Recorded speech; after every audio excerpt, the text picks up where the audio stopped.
Hello everyone! Yes, you can hear me. Hey everyone, how are you doing? I hope you're doing well. It is I, Trooper SJP, and this is the Academic Foxhole, and I want to welcome all of the battle buddies. I wanted to start earlier, and I was just waiting around for things to start, but, you know. Ooh, good, you hear things, because things were not being heard before, and that was a no-go. Hey everyone, Jer, how are you doing? Happy post-Thanksgiving to you. I hope you did something for Thanksgiving. I don't know if you did or not. I went to a friend's family's house for Thanksgiving. Normally, I stay at home and do work, but this year I went out and did not work, which was nice. How are you doing? I want to know what you're up to. While you're contemplating telling me, I will say, today, I'm a little under the weather, but I'm okay. I'm just maybe a little bit low. Oh, Friendsgiving. Friendsgiving. Friendsgiving is nice. I appreciate Friendsgiving. You know, if you go to Friendsgiving, there are no sketchy things that will happen, most likely. What did I want to tell you? So, I'm a little under the weather, so if I'm low energy, that's what that's about. I'm a little scruffy because our hot water's not working, although I think they finally fixed it. What else? What else can I tell you? What can I tell you? Our giveaway today is Fury, which is an action game.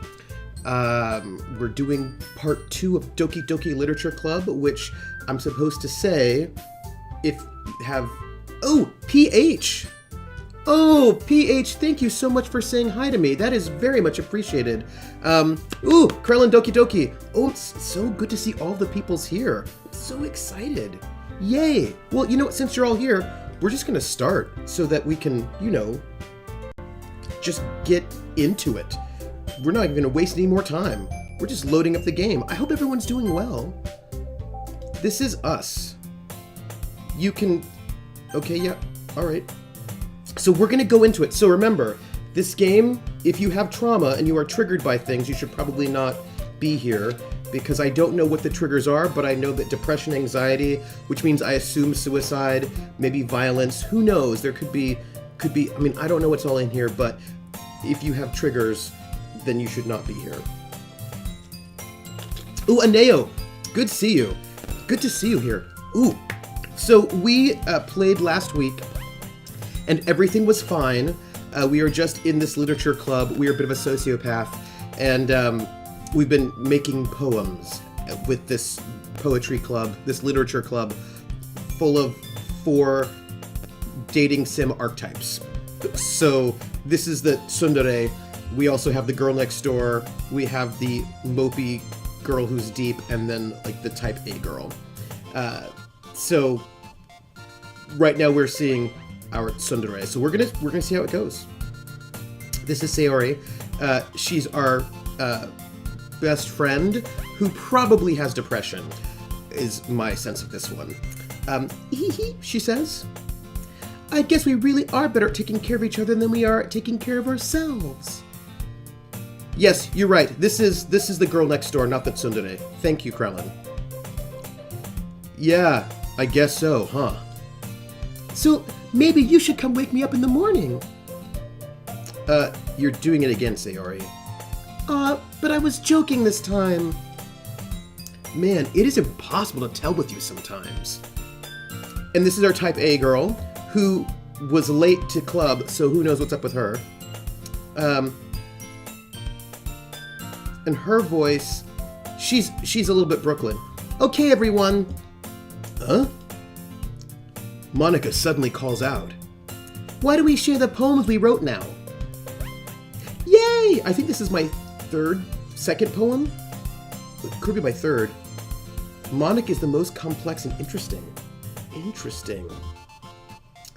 Rocky, I can't wait to hear yours. I don't know if I remember everybody's voice. Oh no. Yeah, same. I fail to sound enthusiastic, but Sayori still trots away to retrieve her poem. So, who should I show my poem to first? Alright, she's a high voice. She's a valley girl. She's a little bit Bronxy, and I think she's got a British accent, so I think I've got everybody's voices again. Shall we just go with Monica and show Monica our poem first? Let's do it. We'll go with Monica first. Hi again, Rocky. How's the writing going? All right, I guess. I'll take that. As long as it's not going to be bad. I'm happy that you're applying yourself. Maybe soon you'll come up with a masterpiece. Well, I wouldn't count on that. You never know. Want to share what you wrote for today? Sure. Here you go. I give my poem to Monica. All right. I like this one. It makes me think of something Sayori would like. Is that so? You and Sayori are really good friends, right? I wouldn't be surprised if you had those sorts of things in common. Well, we may be good friends, but Sayori and I are actually really different. Well, that may be the case, but maybe there are also some similarities that you wouldn't expect. The way she talks about you. Like, everybody thinks we're dating. Like, this is all super awkward. There's a jump scare in this game, only one, and it's only there if you are recording. Wait, Krellin, what does that mean? Wait, there's a jump scare in this game and only one, and it's only there if you are recording. Recording what? Krellin, you're freaking me out. What does this mean? Oh my gosh. I feel like y'all are just like making me more anxious. That's fine. It's fine to make me anxious. I'm not worried about it. Being anxious. Hey, Monk, how are you? It is good to see you here. We're going to show our poem, which I think is our second poem, to Monica first. We're going to see what happens. Mad Monk TV. It is good to see you. I hope everybody here had a good Thanksgiving or Friendsgiving or etc. giving. Oh, really? Wait, Krellin, hold on. You're telling me that this game knows that I'm streaming to Twitch and it's gonna freak me out because of it? That's kind of awesome. That's kind of awesome. I have no idea what the jump scare is gonna be. Oh, I'm so good you had a bunch of food in your tummy. I had some like corn casserole and turkey. I had some good food. I had some very good food. It was delicious.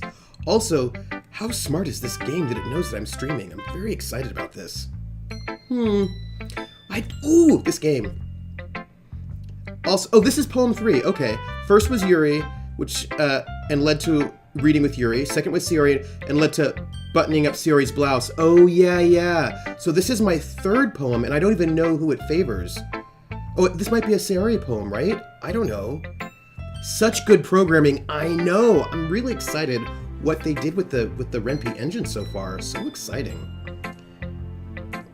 This sounds like it might be a Sayori poem, right? It sounds like the two of you really care about each other's well-being. Even if you show it in different ways, it ends up being more similar than you'd think. It's a Sayori poem. Oh, Monica knows who the poem appeals to. I don't know how I feel about this. I don't know how I feel about this at all. Well, you know what though? We just did the poems as honest as we could and we're just gonna see how it goes. That's it. So, we're not aiming for anyone in particular, we're just sort of aiming for words that seem like Rocky words. So I think that's the kind of vibe I get when reading your poem. Well, time to open my box of Daifuku. You're sure you're not reading into it too much? It could be. Oh gosh, I sound like Yuri. But in any case, Sayori's writing has a kind of gentle feel to it. I can tell that she likes exploring with emotions like happiness and sadness. And I want Sayori and Yuri to date. That's what I want. Who knew that someone so happy would enjoy sad things too? Yeah, that's totally unexpected. Well, to each their own. And you shouldn't be afraid to experiment a little bit either. But anyway, you want to read my poem now? I like the way this one turned out, so I hope you do too. Alright, well, let's take a look.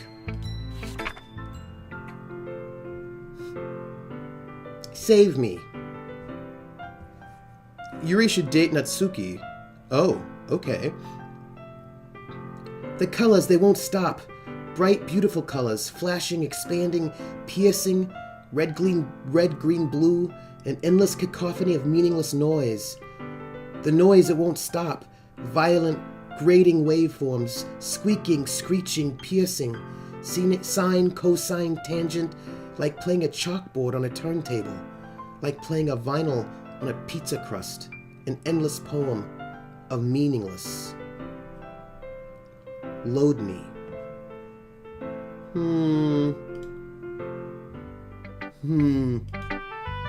It's even more abstract than your last one, huh?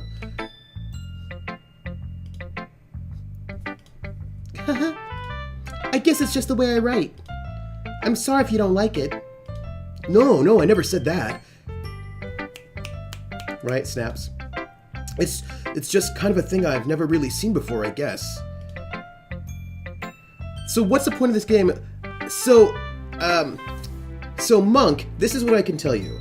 There's a particular genre of visual novel called a dating sim, and usually you start off playing a protagonist who is in some kind of situation, often in some kind of a high school, and there's a sort of a range of possible dates for you. In this case, you're a boy, and the range of possible dates are girls. And in most of these games, you're trying to do things to impress the girl you want to date, and then hopefully, if you are successful by the end of the game, you get to date them. And then you find out something about their story and who they are. But this game is sort of set up like that, where it's like, you're the dude, you go to the literature club in the high school, and there are 4 girls, and they're all very different, and you write poems, and the poems will appeal to one of the girls more than others. But there are like 8 million trigger warnings on this game, and everybody says the game is super, super dark. So I think it just pretends to be a dating sim, but then there's like other really dark things going on, which we haven't gotten to yet, which I suppose we'll get to really soon. So that's what I can tell you about this game. It's just kind of a thing I've never really seen before, I guess. I kind of like playing with my space on the paper. Yeah, so it's supposed to be like, cute, cute, cute, it's a cute game. But then I think it's going to be like, cute, cute, cute, and then it's like super not cute. This is my sense, again, because I've not been spoiled. But my sense is, you're like, oh, what a cute game. It's so cute. And then all of a sudden, like, doom happens, and then it's not cute anymore. This is my sense of how this game goes. Okay, well, ooh. That means it's going to happen today. Ooh. And then there's more game. I don't even know what that means. I'm so excited to find out what this means. Choosing where and how to space your words can totally change the mood of a poem. It's almost like magic. The way I wrote the lines really short makes it feel like they're trying to speak over the noise. Oh, I see. Oh, Rocky, he's sort of dumb. It's still hard for me to tell what it's about, though, because I'm sort of dumb. Sometimes asking what a poem about isn't the right question. A poem can be as abstract as a physical expression of a feeling, or a conversation with the reader. So, putting it that way, not every poem is about something. Anyway, here's Monica's writing tip of the day. Sometimes you'll find yourself facing a difficult decision. Foreshadowing? When that happens, don't forget to save your game.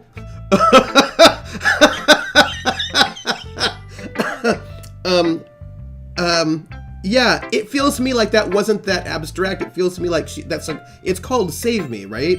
It feels like this is a bit of a cry for help. That's all. That's all I'm saying. That's all I'm saying. I don't know, but points at his eyes and then points at Monica with them. So here's Krellin. I see you, Monica. That's Krellin over there, seeing her. I like that Krellin can just write things in chat and we know exactly what he's talking about. I love that. Also, we should save our game. You never know when you might change your mind, or when something unexpected may happen. Wait, is this tip even about writing? Or is it about this game, Monica? What am I even talking about? Monica, we know what you're talking about. We know. That's my advice for today. Thanks for listening. I'm telling you. All mysterious. So this is apparently a Sayori poem, so I think we should let her read it last. Let's have Yuri read it. Let's see what you've written for today. This is pretty good, Rocky. Were you influenced by seeing everyone's writing styles yesterday? I guess you could say that. I was also a bit surprised by how differently everyone writes. So I respect you for trying new things. You don't need to be afraid to be a little more daring. Metaphors can go a long way. Don't feel like you need to work your brain into like turning a bunch of gears. Try letting your mind wander through your feelings. And write down the things you see and hear. That's one way to truly enable your reader to see into your mind. It's a very intimate exercise. I see. That's a certainly interesting technique. Oh, by the way, for those who are hanging out, we don't know who Rocky's most attracted to yet. I think he has the biggest crush on Monica, but he's clearly kind of fickle and sort of is interested in everybody randomly. So, yeah, just note, we're not in a space where we're directly pursuing one person just yet, because I think he's a little bit fickle. Thanks for sharing. I have, well, an example of that if you'd like to read it. Of course. Lizzie the Bold! Ooh, welcome in! Happy Thanksgiving to you, or post-Thanksgiving. I'm glad that, we are on poem 3. Poem number 3 we're on right now. And I blame you for the day I lost to this game. And right now we're still in our fickle space where we, are sort of interested in all the girls, and we're also a little bit of a dumb and a bit of a sociopath. That's where we are right now. And we've just, it looks to be a Sayori poem, and we're going to show it to her last. That's where we're at. Is this the poem you wrote for today? Yuri nods and timidly hands me her poem. The Raccoon. It happens in the dead of night while I was slicing bread for a guilty snack. My attention was caught by the scuttering of a raccoon outside my window. That was, I believe, the first time I noticed the strange tendencies as an unordinary human. I gave the raccoon a piece of bread, my subconscious well aware of the consequences, well aware that a raccoon that is fed will always come back for more. The enticing beauty of my cutting knife was the symptom. The bread, my hungry curiosity. The raccoon, an urge. The moon. Ooh! The name game! Come on, everybody!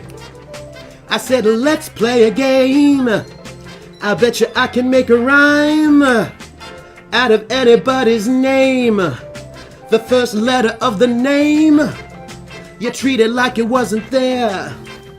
And then a B or an F or an M will appear. And then I say bow at a B, then I say the name, then banana, fan, and foe. And then I say the name again with an F very plain, and a fee, fi, and a mo. And then I say the name again with an M this time, and there isn't any name that I can't rhyme. Lizzie, Lizzie, Lizzie, bo busy, banana, fana, fo fizzy, fee, fi, mo, mizzy. Lizzie. Woo! Thank you so much for the subscription. That was amazing. I am so excited. Thank you so much. I feel so honored to have you be part of the Academic Foxhole, all official-like.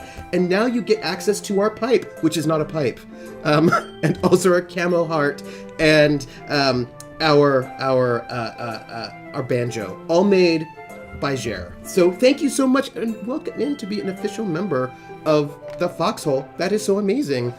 Woo! Yay! I love it. So that's the thing. If you subscribe, you get the name game. That is just a mandatory thing about the Foxhole. Don't ask me why. It just is. It is what it is. I worry a little bit about Yuri, but I'm sure it's fine. I'm sure it's fine, right? The moon increments its phase and reflects that much more light off of my cutting knife. The very same light that glistens in the eyes of my raccoon friend. I slice the bread, fresh and soft. The raccoon becomes excited. Or perhaps I'm merely projecting my emotions onto the newly satisfied animal. Oh, Lizzie the Bold, if I'm majestic, you're majestic. Ooh, so excited. So excited. Oh my goodness. What do you think's gonna happen? I've been told that there's a special thing a jump scare that happens only if you're streaming the game, and I don't even know when it's gonna happen. Oh, that's all. I was name gaming. This is day 2, not day 3. Oh, okay. This isn't, okay, so this is Yuri's second poem. You're right, this is day 2. You're right. The raccoon is taking to following me. You could say that we've gotten quite used to each other. The raccoon becomes hungry more and more frequently, so my bread is always handy.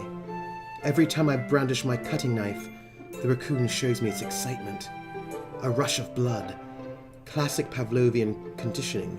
I slice the bread, and I feed myself again. That's a weird poem. Are you a psychotic killer, Yuri? I'm worried about this. I was a little more daring with this one than yesterday's. I can see that. It's a lot more metaphorical. Wait, can I say that line again? I want to say it again. I want to say it again because I feel like he doesn't know what the word metaphorical is really, so I just want to say it again.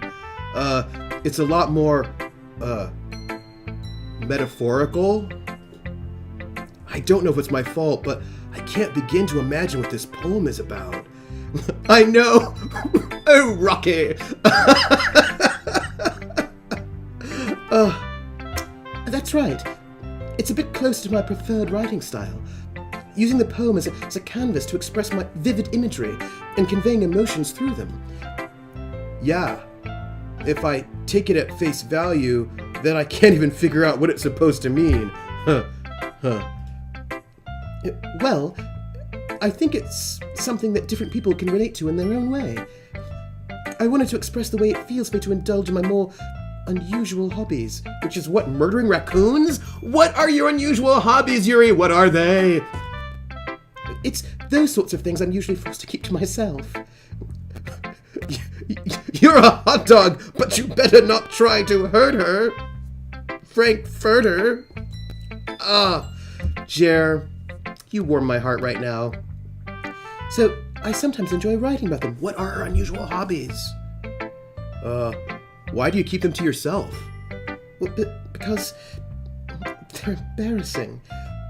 And people would make fun of me. Don't you have anything like that, Rocky? Well, yeah, I guess I do. I feel like everyone has a little something like that. The best we can do is respect each other and our individualities. Even if it's difficult sometimes, and some things make us uncomfortable.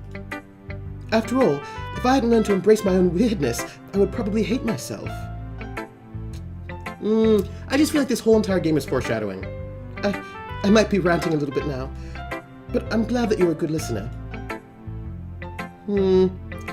Let's have Natsuki the poem, right?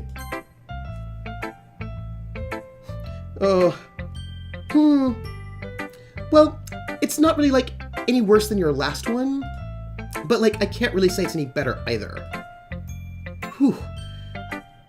Huh? Phew? What? Well, anything that isn't a train wreck, I'll take as a win. And I get the feeling you're probably the most critical. Hey, like, what makes you... Wait, like, maybe that was like a compliment? She is so judgmental. She really is. But that's fine. It's because she's the youngest and probably has the most to prove and is therefore overcompensating. I'm sure it'll be fine. She'll mellow out. Like, I'm glad to see, like someone recognizes my experience. Well then, like, keep practicing and, like, maybe you'll be as good as me someday. She's a budding mean girl, is what this is. That's, something tells me that Natsuki completely missed the point. Like, come to think of it, this kind of reminds me of, like, Sayori's poem from, like, yesterday. Huh? You think so? My girl is a dare at Tsundere. Like, yeah, well, I guess if you've, like, been friends with her for so long, you, like, might be on the same wavelength. But, like, you never really struck me as her type. Everyone's, like, judging me right now. I feel very judged. Sayori has, like, a type all of a sudden? I'm sure it'll be fine, the theme of the game, but it won't be fine. It won't be fine. Well, like, I don't know, but like, honestly, how can someone so fluffy spend so much time with like someone like you? It's like she's dragging around a dead weight. Wow, that's so nice. That was a little unnecessary. But think of it this way, if it weren't for me, she would probably just fly away like letting go of a balloon. You could say we take care of each other in our own way. Like whatever it is, like I just don't get it. Oh, yeah, like I guess I'm supposed to show you my poem. Here. Okay. Natsuki's so nice to me. It's great. Like, Amy likes spiders. You know what I heard about Amy? Amy likes spiders. Icky, wriggly, hairy, ugly spiders. That's why I'm not friends with her. She is such a mean girl. Amy has a cute singing voice. I heard her singing my favorite love song. Every time she sang the chorus, my heart would pound to the rhythm of the words. But she likes spiders. That's why I'm not friends with her. One time, I hurt my leg really bad. Amy helped me up and like took me to the nurse. I try not to let her touch me. She likes spiders, so like her hands are probably gross. That's why I'm not friends with her. Amy has a lot of friends. I always see her talking to people. She probably talks about spiders. Like, what if her friends start to like spiders too? That's why I'm not like friends with her. It doesn't matter if she has other hobbies. It doesn't matter if she keeps it private. It doesn't matter if she doesn't hurt anyone. It's gross. She's gross. The world's better off without spider lovers. And I'm gonna tell everyone. This poem is not about Amy. No, I think that's fair. That's fair. See, Krellin, I think Natsuki is mean as a way to cover up for her own insecurities. I bet because she's a tsundere, on the inside, she's like soft, cuddly, and vulnerable, but on the outside, she can be mean.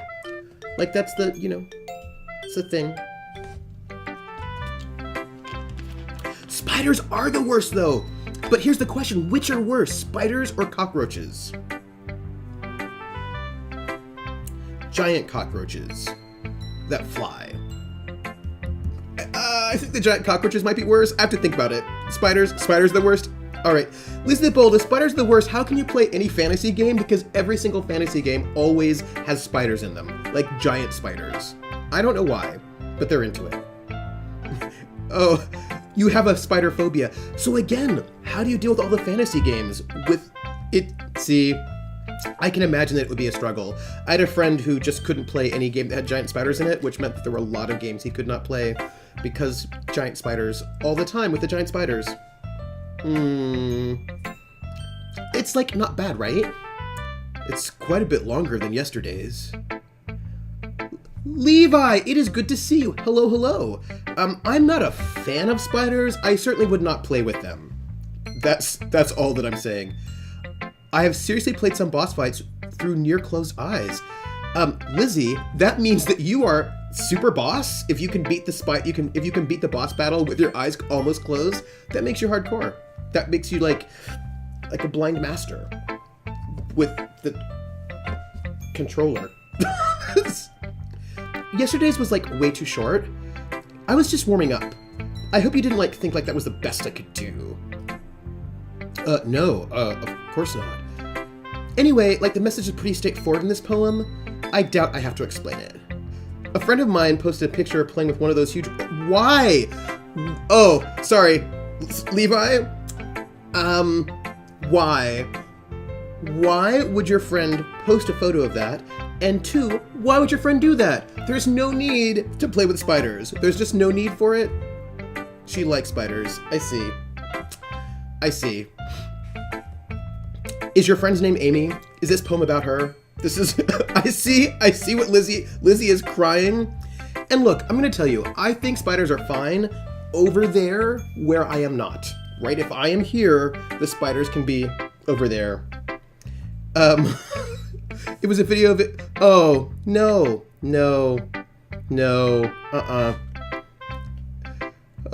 So her name is not... It was close to Amy. Sometimes, like, you can explain complicated issues with, like, much simpler analogies. And, like, it helps the people realize how stupid they're being.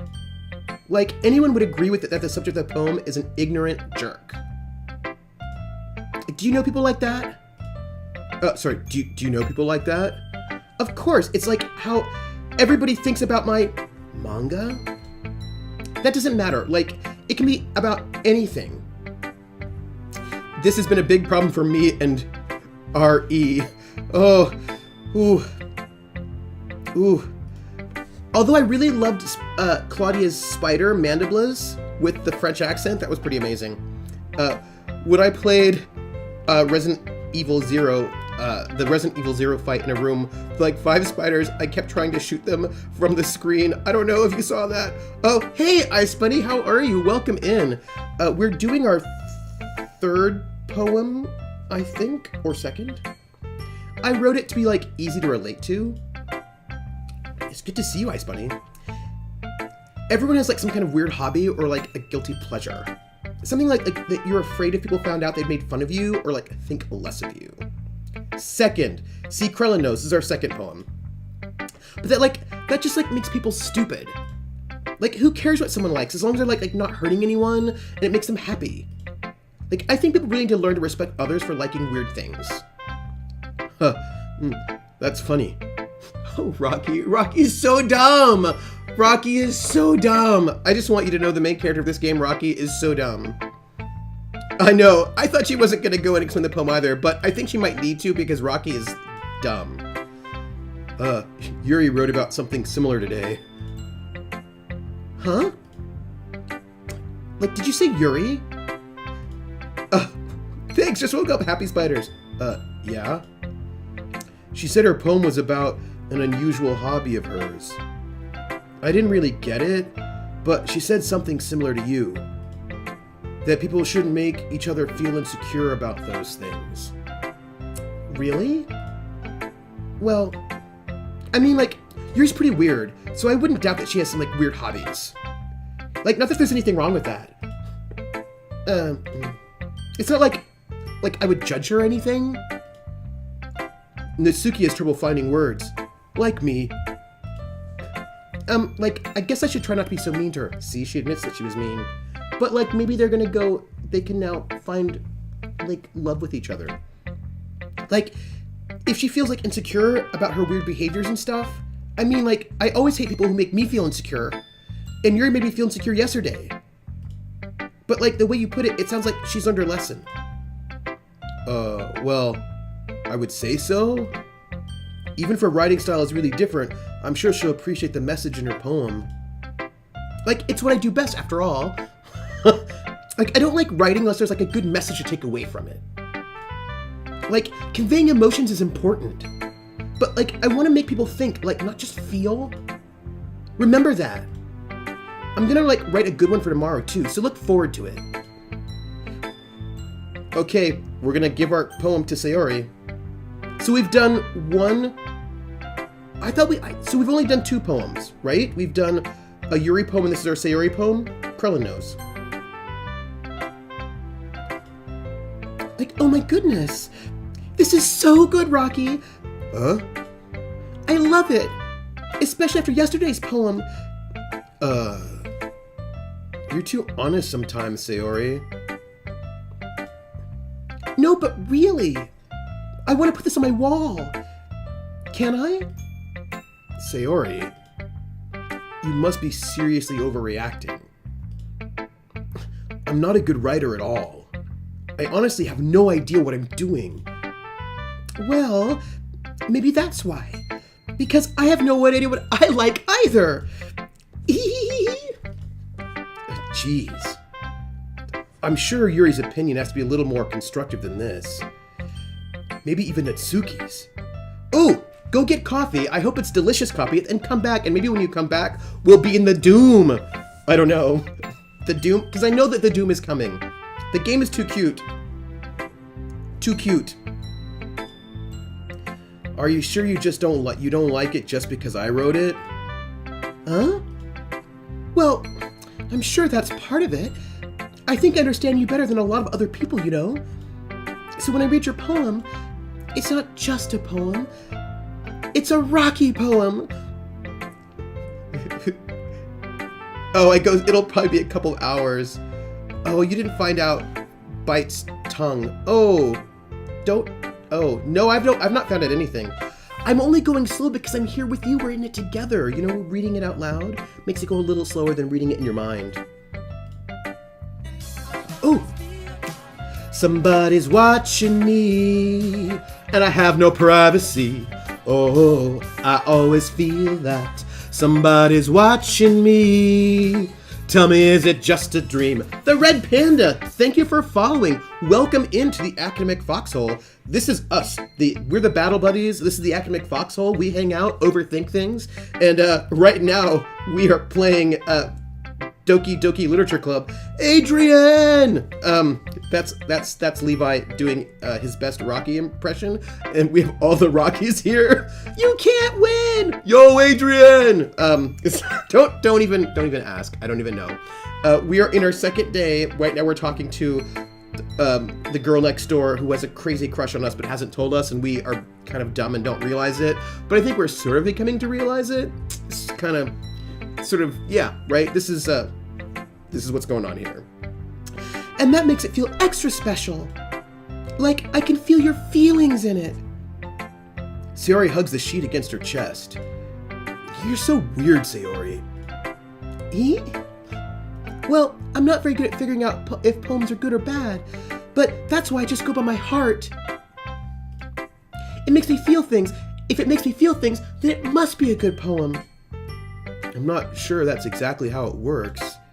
Then again, I guess conveying feelings is a pretty important part of this whole thing. Yeah, maybe. Honestly, I don't even know what kind of writing you like in the first place.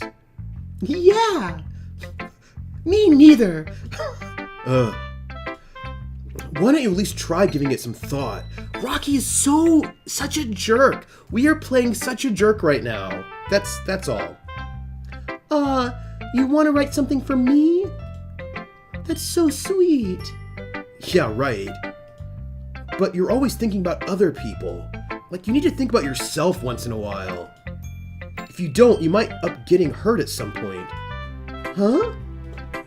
Well, I don't really know what you mean, but I'll try to keep it in mind. Well, whatever. Anyway, let's see. I guess I like happy poems. Wait, sometimes I like sad poems too. Sometimes a little bit of both. There's a word for that, right? What's the word I'm looking for? Bittersweet. Yeah! I like things that are happy and things that are sad. Happy and sad? I can't see you liking something sad, Sayori. Well, I like happy the most. But sometimes, when you have a little rain cloud in your head, a sad poem can give the rain cloud a little hug. And make a nice happy rainbow. Sayori, that's, unexpectedly poetic. It is? Maybe I'm getting better at expressing my feelings after all. By the way, there are clues about the girls in the words. There are words you might not think should be words they like, that they like anyway, and those are clues. Thanks, Rocky. Thanks, Krellin. I should go write that down then. Oh, you can read my poem now, okay? Bottles. I pop off my scalp like the lid of a cookie jar. What? It's the secret place where I keep all my dreams. Little balls of sunshine, all rubbing together like a bundle of kittens. I reach inside with my thumb and forefinger and pluck one out. It's warm and tingly. But there's no time to waste. I put it in a bottle to keep it safe. And I put the bottle on the shelf with all the other bottles. Happy thoughts, happy thoughts, happy thoughts in bottles, all in a row. Yeah, I worry about this. My collection makes me lots of friends. Each bottle is starlight to make amends. Sometimes my friend feels a certain way. Down comes a bottle to save the day. Night after night, more dreams. Friend after friend, more bottles. Deeper and deeper my fingers go, like exploring a dark cave, discovering the secrets hiding in the nooks and crannies, digging and digging, scraping and scraping. I blow dust off my bottle caps. It doesn't feel like time elapsed. My empty shelf could use some more. My friends look through my locked front door.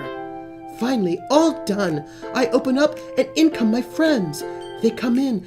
In they come in such a hurry. Do they want my bottles that much?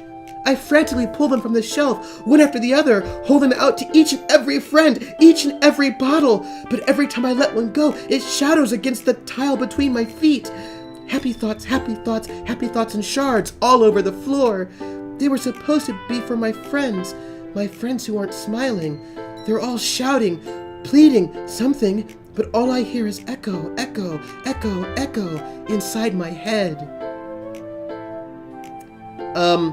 Wow. That doesn't seem like a good thing. Holy crap. Sayori, did you really write this? Of course I did. Didn't I tell you yesterday I was going to write the best poem ever? Yeah, but I mean, I didn't expect something like this coming from you. Monica taught me a whole lot, and I've been really in touch with my feelings recently. I see that. It's almost kind of creepy. Creepy? Well, not exactly. Maybe because I'm so used to you being cheerful. Well, never mind. I'm thinking too hard about it. The point is, it came out good, so you should be proud of it. Aw, thanks. I feel like it was meant to express myself this way. It even helps me understand my own feelings a little bit better. Writing is like magic. You've gotten pretty passionate about this, huh? I hope you keep it up. Yeah. Writing's the best. I'm gonna keep writing until I die. Don't get ahead of yourself. Sayori's always had a habit of getting obsessed with something before dropping it no more than a week later. DDLC, writing is magic. I wonder if this is one of those times. But seeing the passion in her eyes makes it hard for me to be pessimistic. Okay, everyone. We're all done reading each other's poems, right? I have something extra planned today, so if everyone could come sit in the front of the room. Is this about the festival? Well, sort of. I know, right? Cheerful can totally be a mask. I don't know. I don't know.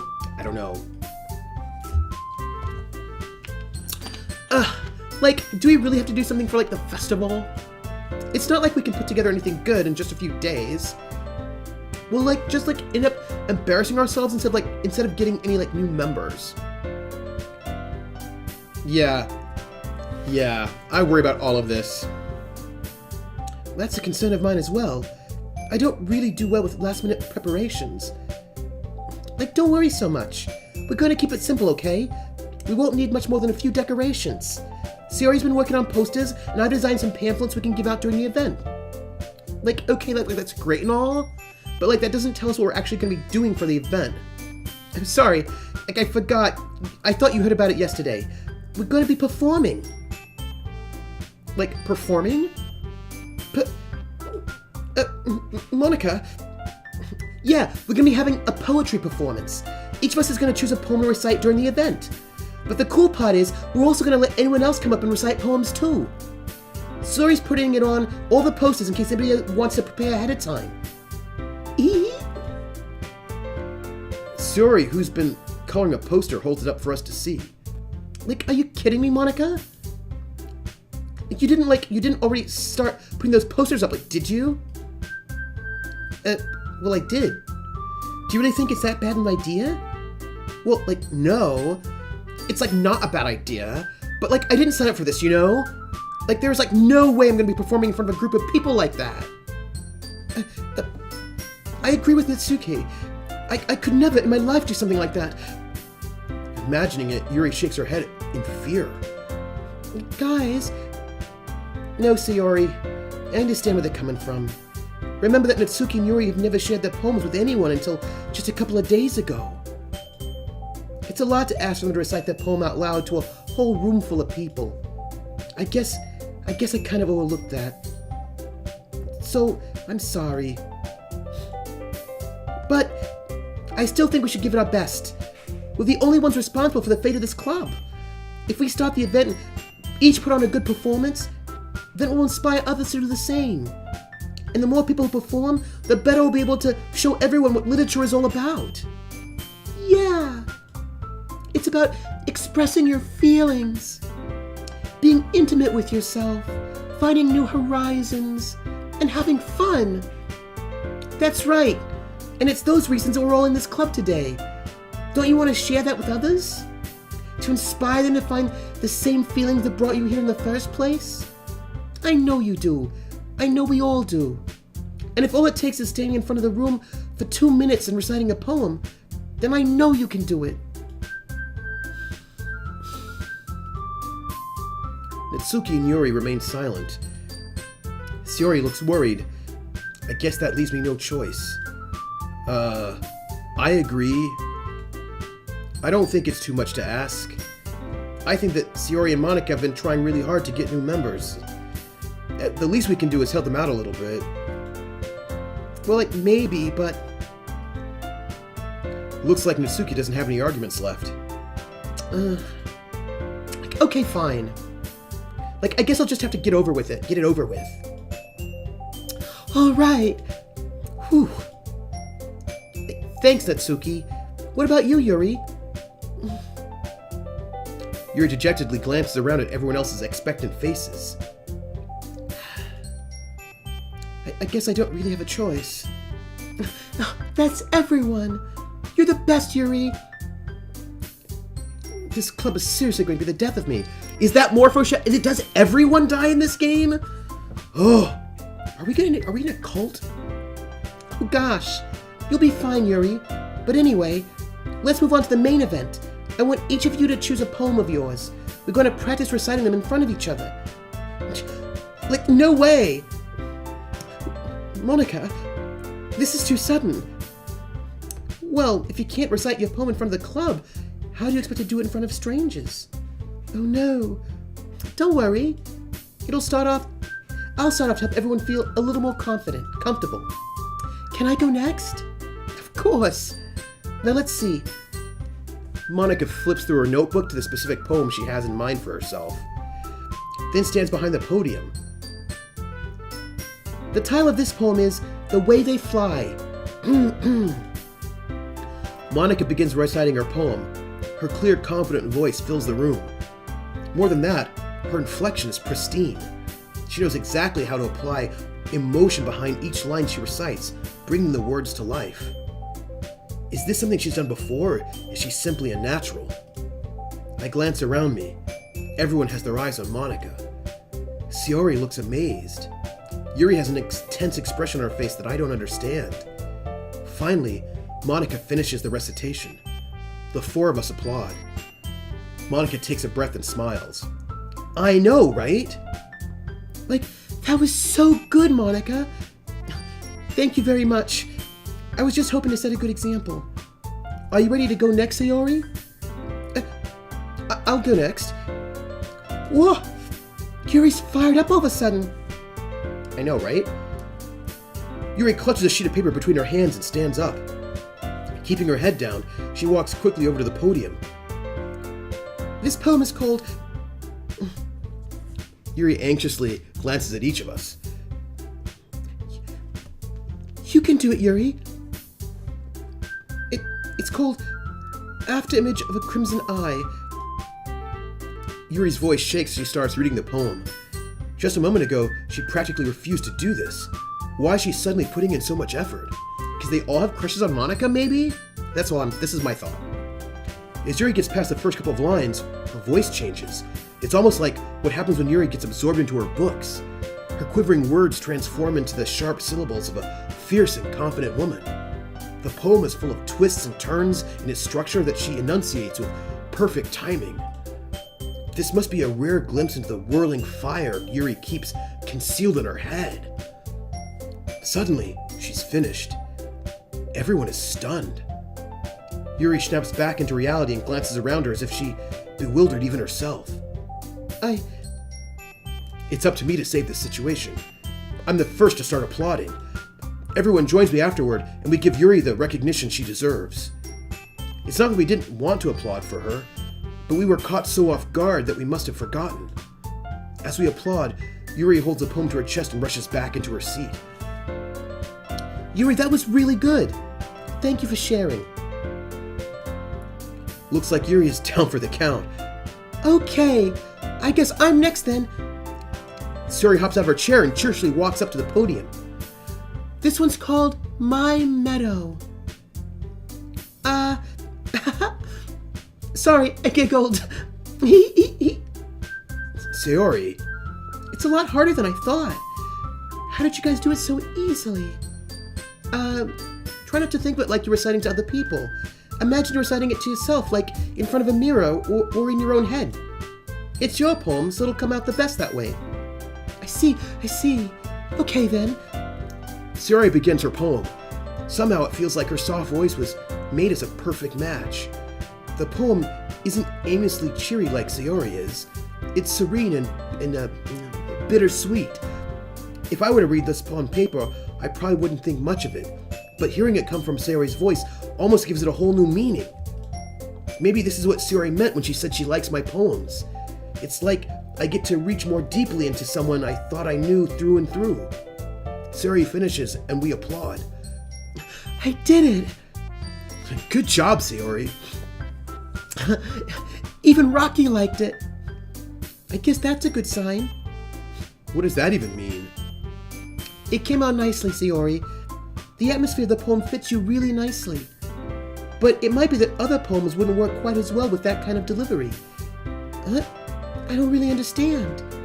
In other words, I've seen poems of yours where that sort of gentle delivery wouldn't work as well. They might need a little more force behind them, depending on what you're reading. Oh, I know what you mean. Well, I've been practicing that kind of thing. It's just embarrassing to do in front of everyone. The next time, I'm going to make you pick a poem that challenges you a little more. We don't have much time before the festival, you know. Okay. Now, who's next? Natsuki? Don't maybe go before Rocky. It's not like I can compare to you guys anyway. Might as well let Rocky lower everyone's standards a little bit before I have to do it. Natsuki? It's fine. I might as well get it over with. But it's not like I have much of a selection of what to read. I'll just have to go with what I wrote for today. I stand up in front of the podium. Everyone has their eyes on me, making me feel terribly awkward. I recite my poem. Since I'm not exactly confident in my own writing, it's hard to put energy into it. Despite that, once I finish, I received applause anyway. Sorry, I'm not really as good as everyone else. Don't worry about it so much. I think it's less about your abilities and more about your lack of confidence in your writing. That's something that'll improve over time, though. Yeah, maybe. All right, then. That just leaves you, Natsuki. Yeah. Like I'm going. Natsuki begrudgingly gets out of her seat and makes her way to the podium. The poem is called... Why are you all, looking at me? Because you're presenting? Anyway, the poem is called Jump. Natsuki takes a breath. Once she starts reciting the poem, her sour attitude disappears a little. While she's still a little unenthused, her poem has a rhythm and rhyme to it. It's Natsuki's trademark style, and it works surprisingly well when spoken aloud. The words feel like they bounce up and down, as if giving life to the poem. Natsuki finishes and everyone applauds. She huffs back to her seat. That wasn't so bad, was it? Easy for you to say. You better not make me do that again. Well, do you at least feel prepared enough to recite a poem in front of other people? I mean, doing it in front of other people will be, way easier. I can put on whatever face I want for other people. But when it's just my friends, it's just embarrassing. Well, that's a surprise, Natsuki. I think it would be the other way around for me. Well, that's just how it is, so... Well, I guess in that case, you won't have much to worry about for the festival. That said, I want to thank everyone for coming through. It might be hard, but I hope that you all have an idea of what it's like now. Make sure you pick up a poem and get enough practice before the festival, okay? I'll be making pamphlets, so let me know ahead of time what you'll be reciting. Jeez. I should probably find some other poem to recite instead. That's fine too. It doesn't have to be your own. I'm already pleasantly surprised that you put in all this effort for the club. Eat some chips. Oh, I remember how much I hated to speak in front of class in 9th grade. We were forced to speak free nothing with reading up stuff. Oh, you're back. We just all read our poems in front of the group, and it was awkward. And I was dumb, because I'm Rocky, and Rocky's dumb. It makes me really happy. Yeah, no problem. Okay, everyone. I think that's about it for today. I know the festival's coming up, but let's try to write poems for tomorrow as well. It's been working out really nicely so far, so I'd like to continue that. As for the festival, we'll finish planning tomorrow, and then we'll have the weekend to prepare. Monday's the big day. I can't wait. I can do this. All right. I stand up. There's no way I'll be able to find the same enthusiasm as Sayori and Monica, but I'll do my best to get through it. It's for the sake of the club. And impressing Monica. Then I'll have to do my best. Ready to go, Sayori? Yep. Look at you two, like always going home together like that. It's kind of adorable, isn't it? Jeez, guys. Don't make such a big deal out of it. It must be a little nice, though. Well, how am I supposed to respond to that? It's okay, Rocky. You don't have to say it. Whatever. Let's go already. Rocky's just the worst. I walk home with Sayori once more. Even though it's only been a few days, a lot of things have already changed. But today, Sayori's being a little quieter than usual on the way home. Hey, Sayori. Sorry, I was spacing out. No wonder. I was thinking about something from earlier. I like how we get to... I mean... Sayori fumbles with her words. So, let's just say that one day, Yuri asked to walk home with you. Huh? What would you do? What kind of question is that? You're kind of putting me on the spot here.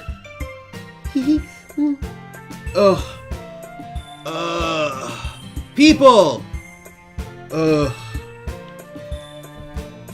I would walk home with Yuri, I would still walk home with Sayori. I don't like it, everybody. Yeah, see, Lizzie is right now laughing at the awkwardness of this situation. What will I choose? My life is so hard. All right, so let's think about this. What do we know about Rocky? We know that Rocky's a jerk. We know he's a bit of a sociopath. We know he's dumb. We also know he's a bit fickle. Javai, I have to choose. Hi, Javai, how are you? I'm just going to say hi to you as a way to procrastinate from this choice. So this is what I'm thinking. From what we've seen about Rocky, he is really passive in certain ways, and he is very conflict averse.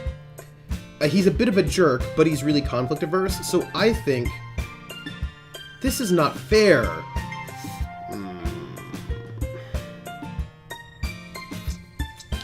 Monica said I should save so I can change my mind later, but I'm not going to save. I'm gonna just do it without saving, because we're committing to these choices. I think... So... Do you live close to either of them? I don't know if they live in the same direction. Oh, Mighty Red Panda. But see, here's the thing.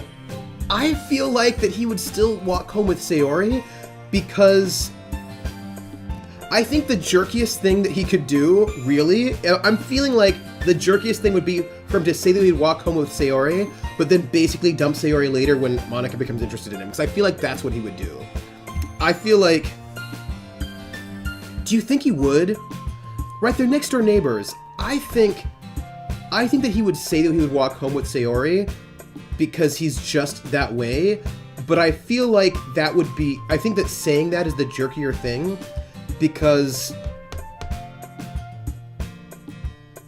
I think that he actually might... I think that he...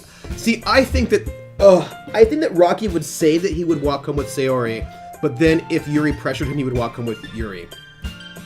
Right? I think that's what would happen. And I think that would be devastating and horrible. And I think that's what I think he would do. I think he's going to say that he would walk home with Sayori, although I bet he wouldn't. These are my thoughts. Sayori, you really think I would ditch you for Yuri? Huh? But, she's so beautiful and smart. Jeez, I already see her in the club every day. Besides, you always seem to really like going home together. I wouldn't just ruin that for you. You're so silly, Rocky. You think about me too much sometimes. Yuri would deserve it if she wanted it, so... Sayori, I already made up my mind. I really can't figure you out sometimes. Sorry. I feel like Rocky's a terrible person. I just feel like Rocky's the worst. I think that he says this and he's leading Sayori on, and then he totally would ditch her. It's the worst. Besides, what's the point in speculating something that's never going to happen? The conversation trails off. It's kind of a weird thing for Sayori to care so much about. Rocky, why are you so dumb? But I want to respect her and keep her happy too. Then again, the festival is only a few days away. Who knows what will happen in that time? I feel like Rocky's the worst, and I feel like that choice was the choice that really helps bring about that he is the worst. Those are my thoughts. Okay, folks, we have to make a poem. We have made a Yuri poem. We've made a Natsuki poem. I feel like we should make... I'm sorry, we made a Yuri poem and a Sayori poem.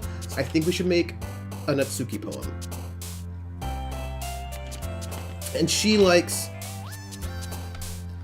But Puppy, isn't Puppy really Sayori? Isn't Puppy Sayori? I think... Sing. Inferno, Atone, Cry, Massacre, Memories, Amazing, Excitement, Uncanny, Romance, Happiness. What do we do? Oh, she does like Amazing. See, that amazing over there was a Sayori Amazing. Yeah, Sayori likes Simple. Natsuki likes Cute. Dazzle? Is Dazzle a Natsuki word? Whistle. Whistle? Whistle. Well, that's good. Whistle's good. Games, Bed, Awesome, Flying, Parfait, Judgment, Incongruent, Twirl, Covet, Special.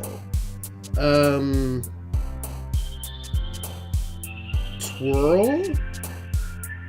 Twirl, maybe? What do you think?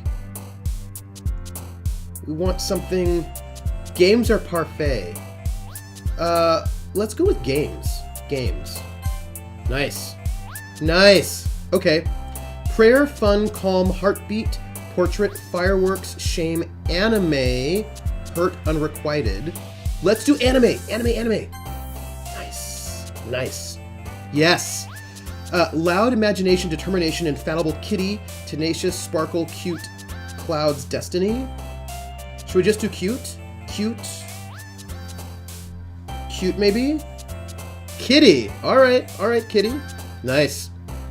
Promise, Music, Universe, Lazy, Fickle, Electricity, Giggle, Misfortune, Rainbow, Marshmallow. Look, I'm gonna pick Fickle because Rocky is fickle. I know that was a Yuri word. It's fine. But Rocky is so fickle, we just have to pick that word because it's like a foreshadowing of his thing. Agonizing, Boop, Disarray, Existence, Together, Headphones, Vertigo, Analysis, Explode, Childhood. Boop. Boop. Boop. Boop. We're doing boop. Boop. Extreme, Shopping, Fireflies, Rose, Peaceful, Mouse, Dream, Effulgent, Jump, Depression. Dream, maybe? Or Fireflies? Jump? Jump? Let's do Jump. Nice. All right, all right. Raindrops, email, cheeks, nature, vivid, misery, entropy, feather, lucky, or horror. Raindrops, or maybe feather, or lucky. Cheeks. Oh, cheeks are cute. Cheeks. Nice. Starscape, beauty, vivacious, tears, embrace. Anger, wrath, holiday, empty, dark. Holiday? Holiday? Anger? Anger, Krellin, really? What about holiday? Pick anger? Okay, I will pick anger. Hey, Tahuds, how are you? I will pick anger. I will do it. Oh. We did the anger. We did it. Tahuds, we're making our third poem. Should we pick unstable? Is that what we should do now? Now I'm feeling like, let's not pick death. Clue. Yeah. That's, let's do unstable. Oh, that was Yuri. Okay. Smile, disaster, charm, whirlwind, defeat, captive, papa, candy, tragedy, sugar. We could do candy or charm. Sugar! Yuri's 100% stable. Checks out. I'm gonna do sugar. Sugar, alright. Dance, nightgown, vitality, precious, sweet, peace, time, chocolate, aura, shiny. I'm doing pretty good. I'm glad that the awkwardness of yesterday is over and that my doggo is clean. Her harness was gross. Pop is also an Natsuki word. Interesting. Let's do sweet. Oh, I should have picked nightgown. You're right. So hopeless, breathe, passion, hope, graveyard, party, fluffy, unrestrained, blanket, and family. So party maybe? Or fluffy? Fluffy? Blanket. Blanket? Blanket? No, that wasn't her word. It was. All right. Hair, ocean, philosophy, cheer, melancholy, crimson, whisper, secretive, insight, and laugh. Let's go with... Oh, hair. Hair? We're doing hair. All right. Pain, sensation, lust, incapable, flower, cheer is a trap. Oh. Huh. Oh, I think laugh is good. No, skipping, fantasy, Valentine, warm pout. Let's do, flower. Ooh. Alone, marriage, bunny. Poof. Uncontrollable, daydream, eternity, landscape, comfort. Hey, Astani, how are you doing? We're making a poem. Bunny. Bunny. Bunny. Bunny's good. We love bunnies. Vanilla, bubbles, forgive, strawberry, extraordinary, disoriented, sadness, playground, question, variance. Right now we're trying to get Natsuki because we've done one poem for each one. I think bubbles. Nice. Our last one. Love, treasure, sticky, lollipop, socks, joy, intellectual, despise, kiss, after image. Bunny, bunny, bunny, bunny. I think we should pick joy. Okay. Oh, I should have picked socks. Here we go. Aw, man. I'm the last one here again. Why is she late? Why is she late? Don't worry. Don't worry. I just walked in too. Were you practicing piano again? Yeah. You must have a lot of determination. Burying dead bodies. I know. I don't even know. There's so much, like, doom. Starting this club and now picking up piano? Well, maybe not determination. but I guess passion. Remember that the club wouldn't be here if it wasn't for all of you. And I'm super happy that you're all willing to help out for the festival, too. Like, I can't wait for, like, the festival. It's gonna be, like, great. Huh? Weren't you complaining about it just yesterday, Natsuki? Well, like, yeah. Like, but I'm not talking about, like, our part of the festival, but it's, like, a whole day of school, like, where we get to play and eat all kinds of, like, delicious food. You sound a bit like Sayori all of a sudden. Like, Monica, do they usually, like, have, like, fried squid? Our first poem was for Yuri. Oh, so Esteni, I wasn't actually going for anyone in the first poem. I was just picking words that I thought that an angsty teenage dude would pick, and then it ended up being a Yuri poem. And then the second poem, I just picked words that seemed interesting, and it ended up being a Sayori poem. And so since we've done one of each, then I thought we should go for a Natsuki poem this time around. And then I don't know what we'll do. We have to go and pick words that feel honest to us for the next poem, and just to see how it goes. That's what I'm feeling like. Squid? That's a pretty specific thing to look forward to. Right, I'm just trying to be like, I'm trying to do this method, right? Trying to be stupid Rocky. Like, oh, come on. Like, are you saying, like, you don't like squid? Like, you, of all people? I didn't say I don't like it. Besides, like, what do you mean by you of all people? Like, because. Like, it's, like, right in your name. Monika. Huh? Like, that's not how you say my name at all. Also, that joke makes, like, no sense in translation. Monica's super meta. I like that about her. Hmm? Ah, never mind. It's good. Let's just focus on our own event for now, okay? It's good. I like it. I like it. Fine, fine. Like, your reactions aren't as fun as Yuri's or Sayori's anyway. Excuse me. Where is Sayori anyway? Oh, there you are. Sayori is sitting at a desk in the corner of the room looking down at nothing. I know, right? You gotta have the Valley Girl accent for her. I walk over to her. Hey, Sayori. I wave my hand in front of her face. Huh? You're spacing out again. Oh. Sorry. Don't mind me. You can go talk to everyone else. Huh? Is everything all right? Of course. Why wouldn't it be? Just feels like you're a little off. Sorry for assuming things. Jeez, you worry too much about me. I'm fine, see? Hee hee. Sayori shows me a big smile. Don't let me distract you from having fun with everyone. Well, alright. If you say so. I worriedly glance at Sayori before turning back to everyone else. Rocky, don't... See, when your friend says everything is fine like that, you stay with them, and you keep talking to them, but Rocky is dumb. I'd probably make Sayori Valley Girl Natsuki.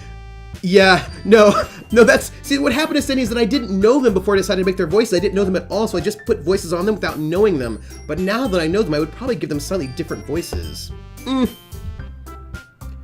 But the conversation was already dispersed, with everyone back at their usual activities. I know! Oh, Rocky! Rocky needs to learn things! He needs... Speaking of learning things, let's find out what we've learned. We should... The internet wants dick. This is what we've learned. We learned that this year. Things we've learned.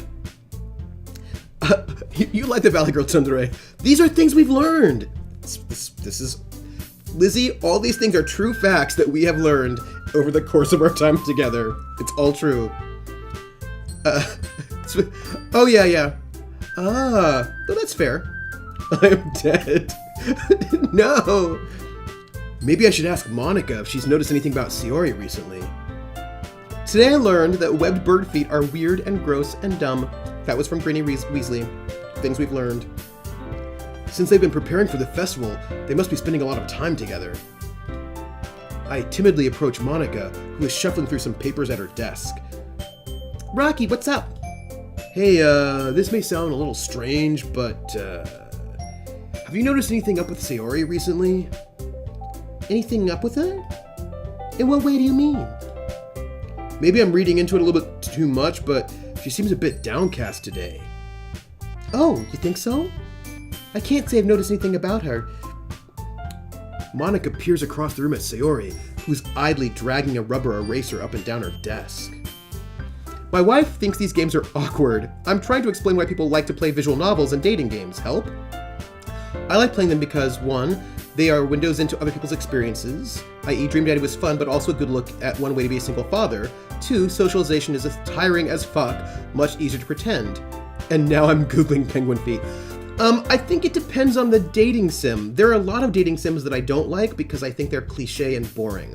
But when the dating sim does something interesting and different, so for example, Dream Daddy was great because they had really interesting people to sort of date and your relationship with your daughter was amazing.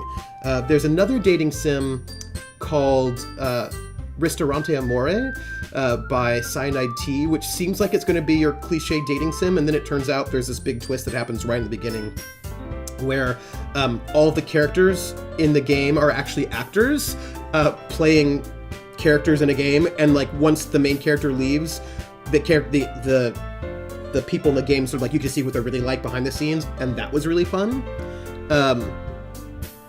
Yes, oh, I love choose your own adventure games.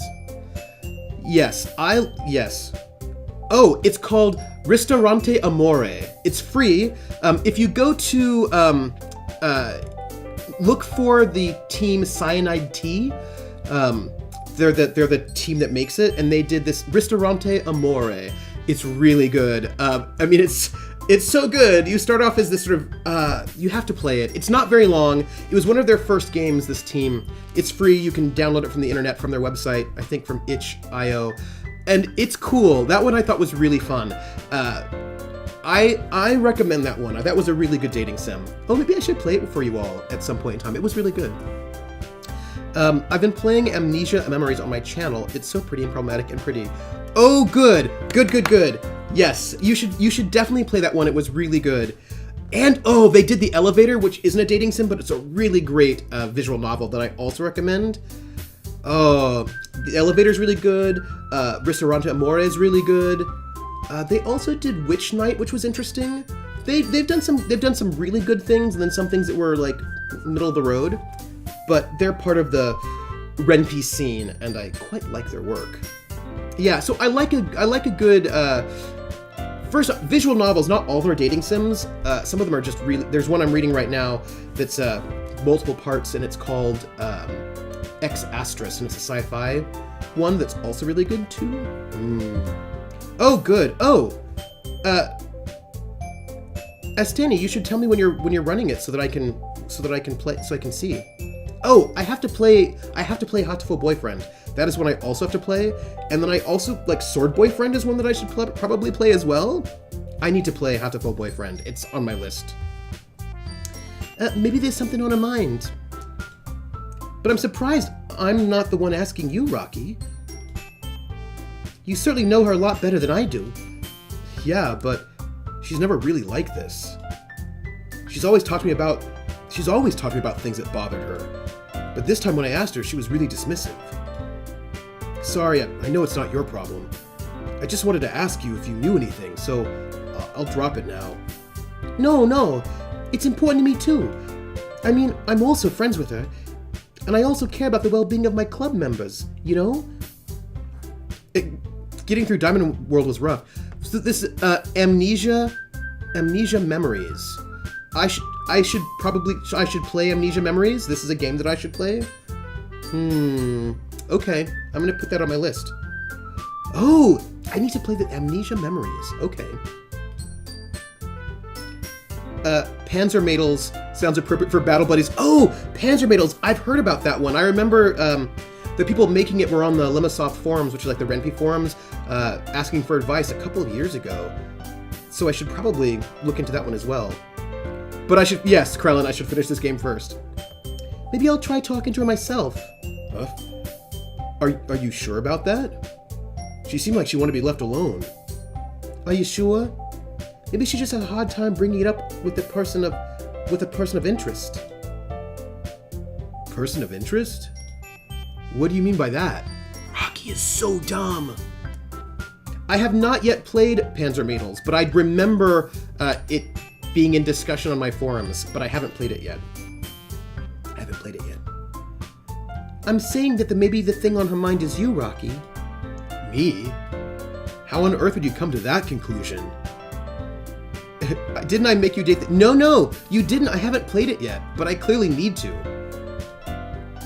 Well, I probably shouldn't say too much, but Sayori talks about you more than anything else, you know? Huh? She's been so much happier ever since you've joined the club. It's a tank girl game. It is. Basically all of these girls are tank. It's a World War II game, and all the girls are tanks. It's like an extra light was turned on inside of her. What? I don't know who it was, but I need to check out the game. No way. Sayori is always like that. She's always been full of sunshine. It's not any different now than it's always been. You're so funny, Rocky. Have you thought that maybe you've always seen her as so cheerful because that's just how she is when she's around you? Okay, really? Writing it down right now on my piece of paper. Amnesia, memories. Because that's a recommendation. I said too much. I'm sorry. What do I know anyway? I didn't mean to jump to conclusions, so you should just forget about what I said. Ooh. I'll try to talk to her, so try not to think about it for now. Alright. I think I should... Aneo, you should tell me about Hakuoki. Monica smiles meaningfully. I know she said to forget about it, but I already know that I won't be able to get her words out of my head. Monica stands up from her desk and walks across the room to where Sayori is sitting.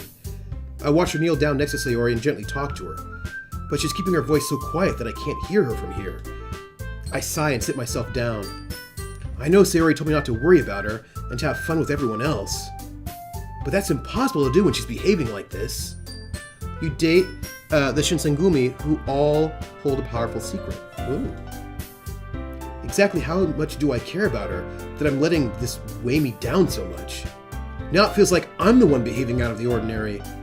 There's nothing I can do besides wait for Monica. Oh, I need to... Hakuoki. Boom. Alright. Writing it down. Why does it feel like I'm being watched? I glance around the room. Suddenly, I notice Yuri peering at me from over her book. But she looks away just as quickly with a flustered look on her face. I realize that she won't get anywhere like this. I've never really seen Yuri approach anyone or start a conversation of her own accord. So I have no choice but to approach her myself. But now it's a little easier for me to do that. I stand up from my desk and sit in one next to her own. I didn't mean to bother you or anything. Oh, you may drunkly date the Yandere tank. I think maybe everyone should date Yandere tanks. Oh. Relax, you didn't even do anything. But I could tell that you wanted to be alone with your thoughts. Alone with my thoughts? How were you even able to tell that I was thinking like that? Well, it's something that I do a lot, so it wasn't hard for me to spot based on your posture and expression. Not that I was staring or anything. I didn't do anything creepy like that. In any case, I guess you were right. I'm sorry if I caused you any concern. Don't apologize. Your troubles are the only concern of those who are willing... Your troubles are only the concern of those who willingly share in that concern. Of course, there are certainly those who find the most comfort in keeping to themselves.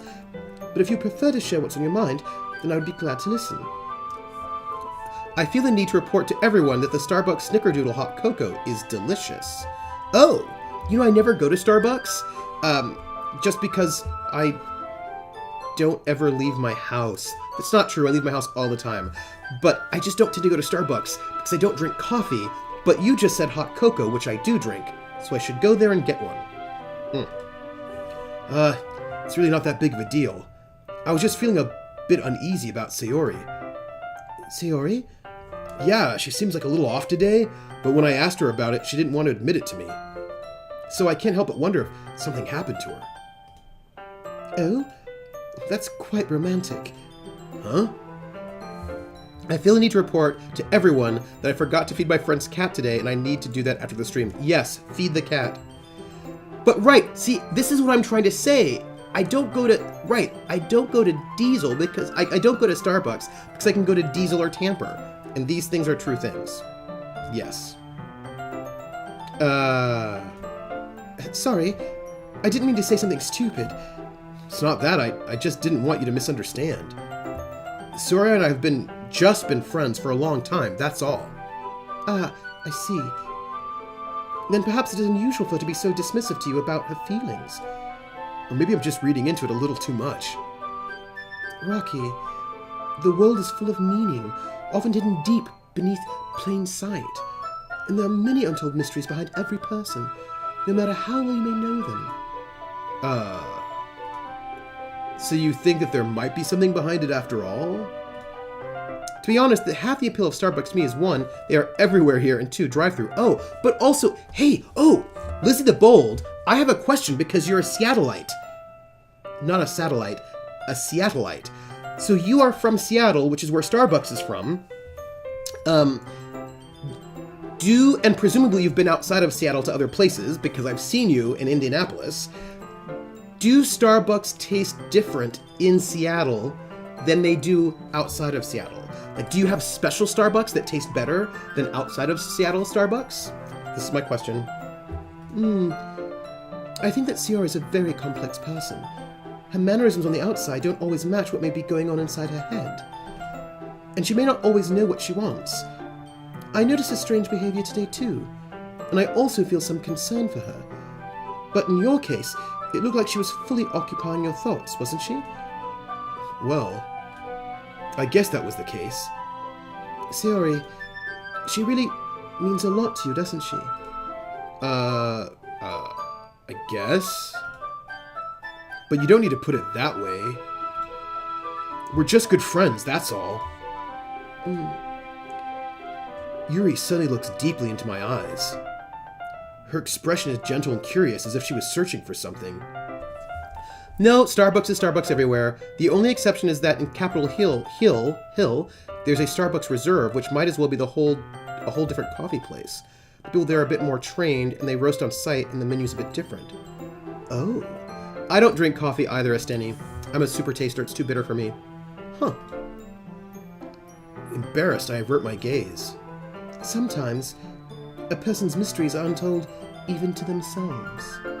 And you, as someone honest and caring, may uncover feelings you weren't aware were in you.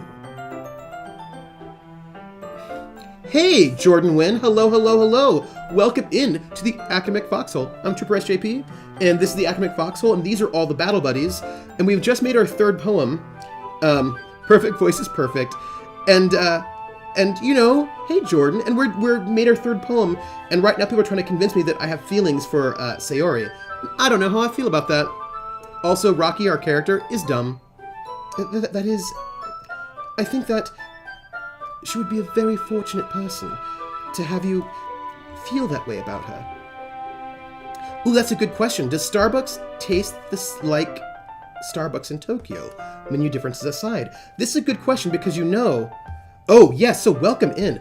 I wanted to tell you that McDonald's tastes way better in Germany than they do in the United States because they have really strict food laws in Germany.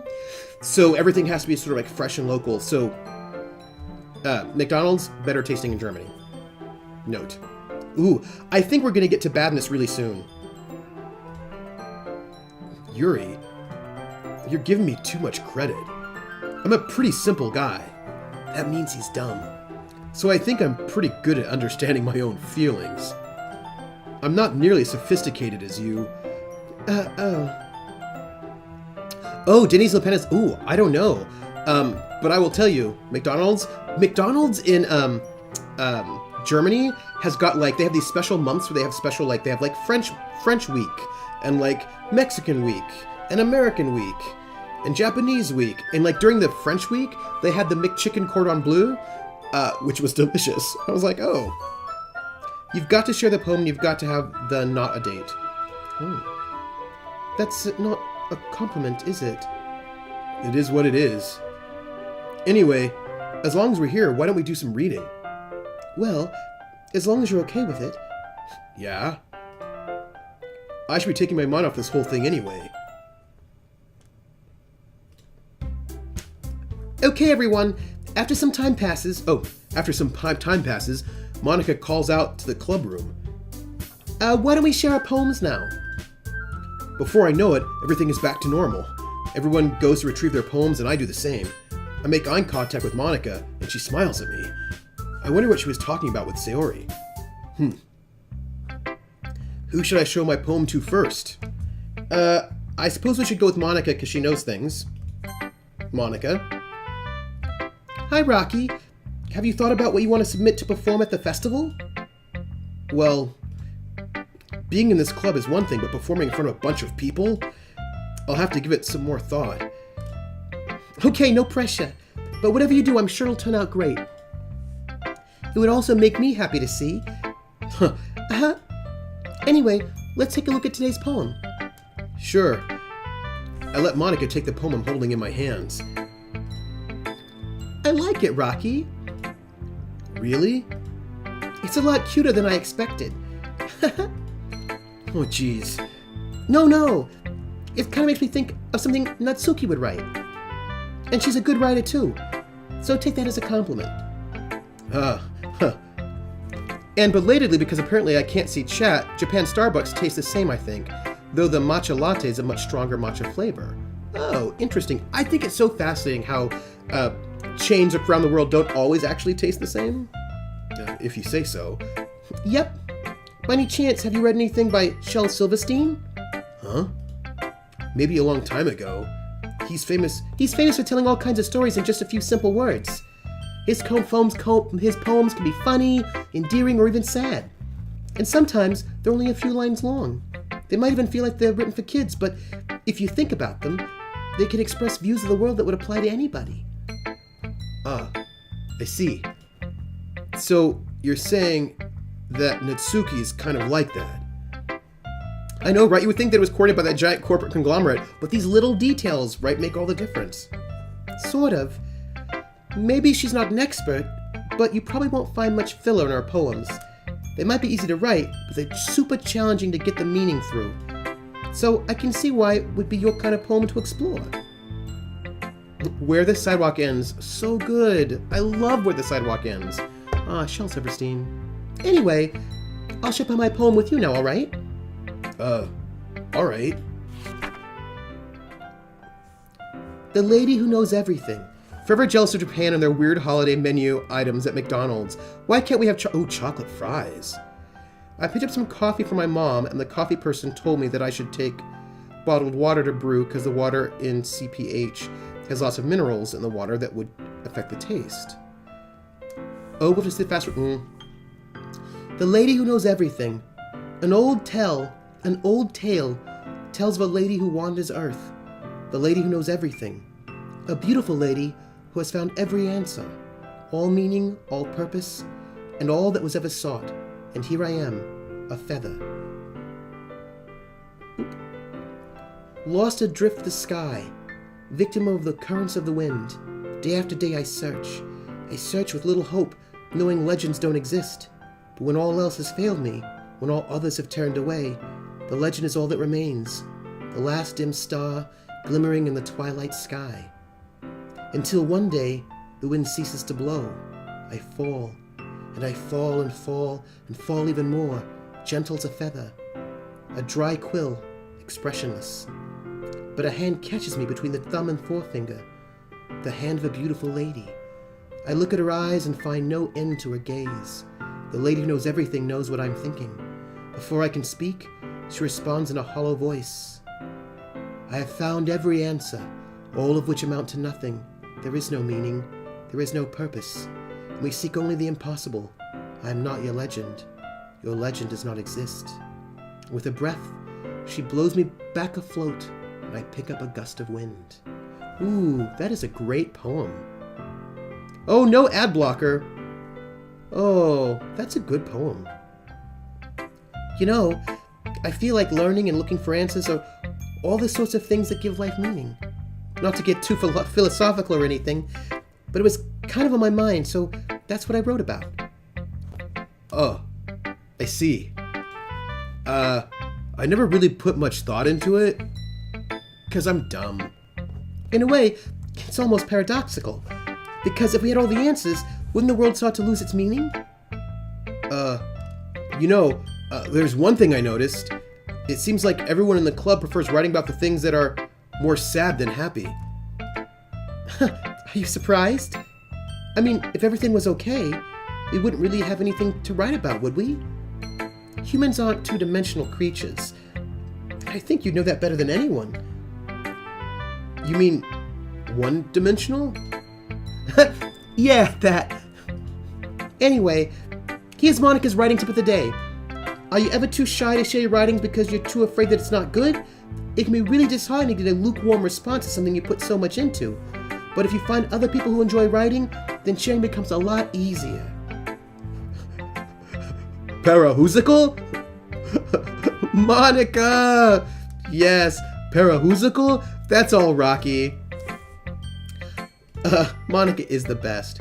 Because instead of just telling you that your writing is good or okay or bad, they'll want to focus more on everything that went into it and the things you can work on. It's much more encouraging that way. It will make you want to continue improving.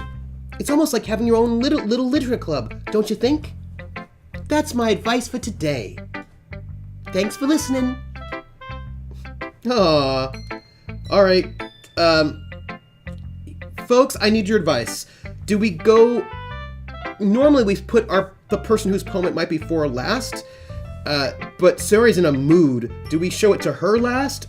Do we just go to Natsuki? Let's go to Yuri now, and you all should decide if we do Natsuki or Suri next.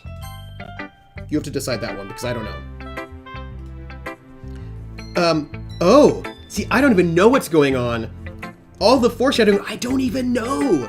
But you all know, and it excites me that you all know, but I don't know. I kind of like the idea that you all know this secret about this game and I don't know it, and that you're seeing these things that I'm not seeing, and it's kind of exciting. I sort of like not knowing at the moment, but knowing that you know. Decided to try something different today. I guess so. Is that good or bad? Well, neither. I have my preferences, but it would be unfair of me to call something good or bad based on that. As always, I believe what's important is exploring and discovering yourself. That's comforting. Trooper, I love listening to your reaction and the way you're thinking about things and puzzling through their possible meanings. I know!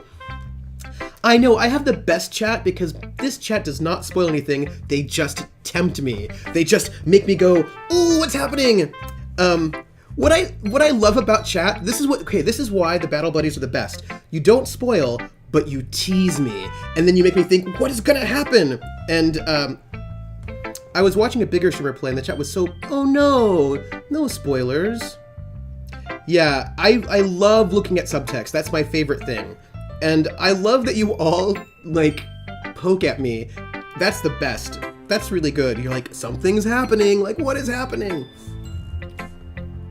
I'm kind of afraid of disappointing you in some way or another. Why me? I know, spoilers are the worst. I mean, okay, well, it depends. I feel like there are different kinds of spoilers. I think there are spoilers that, I think there are two kinds of spoilers. Spoilers that don't ruin things and spoilers that enhance things, spoilers that ruin things. So, for example, I was spoiled that the game is not what it seems, that the game is actually really dark, there's something going on. That's one could call that a spoiler, but I think it's one that enhances the experience, whereas telling me that Yuri is actually a serial killer would probably ruin the experience. Do you know what I mean? I feel like they're two different ones. And I feel like people should know the difference. Well, you're always sophisticated with your writing and have the most advice to share. Oh. Hey, Mr. Big Nugs! Who do you think you are, Mr. Big Nugs? But spoiled I could cope, though it still wasn't easy. The game does advertise that it's a psychological horror. That is true. Well, it doesn't exactly say that. It says that it's dark and disturbing. Is that so? What I more meant was spoilers you don't ask for. Yeah, right. I feel like, yes. I was just talking about spoiler warnings the other day. Yuri thinks for a good minute. But we're gonna by the way, when we finish this game, we're gonna have a big discussion about trigger warnings and spoilers in the chat. But I can't have the discussion yet because I haven't finished the game yet. It's Nugs! That must be terrible. Huh? For me to have become someone whose opinion is fearsome. How unlikable of me. Yuri, it's not as bad as you're making it sound in your head. I just meant that I respect your opinion. I see. I'm sorry that I always overthink and come to those sorts of conclusions. I'm just a little too used to it. Overthinking? Like at one point in the game, I started to think something was going to happen that I was not okay with, and I went and Googled to find out. Oh yes, right, yeah. Like there's some things I want spoilers for. Some things I don't want spoilers for. I had to make a content warning command for my Amnesia playthrough, so I think it'll be an oh, good. Oh yes, and I also teach, right? And I teach, oh yeah. Doesn't it say something like not for kids really dismissively, or I didn't think that was dismissively. I thought it was like, no one, then they said, no one under 13 should play the game. I teach, and so, I teach really difficult topics. I deal with sexuality and race and gender and lots and lots of things. So I have to sort of think about spoilers quite a lot. So, you know.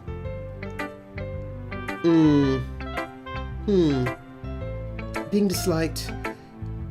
Yuri. What am I saying? I'm sorry, I didn't mean to bring that up. Let's move on.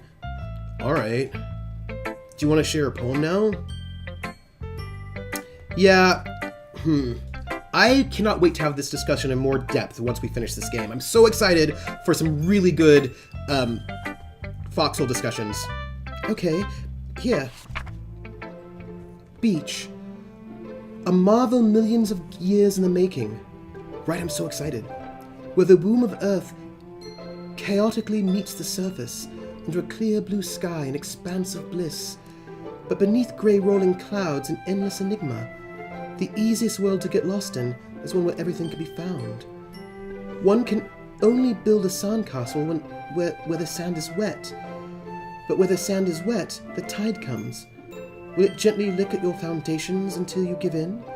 Or will a sudden wave send you crashing down in the blink of an eye?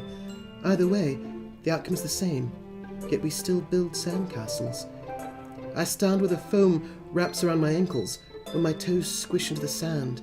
The salty air is therapeutic. The breeze is gentle yet powerful.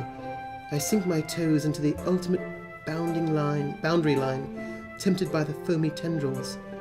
Turn back and I abandon my peace to erode at the shore. Drift forward and I return to Earth forevermore.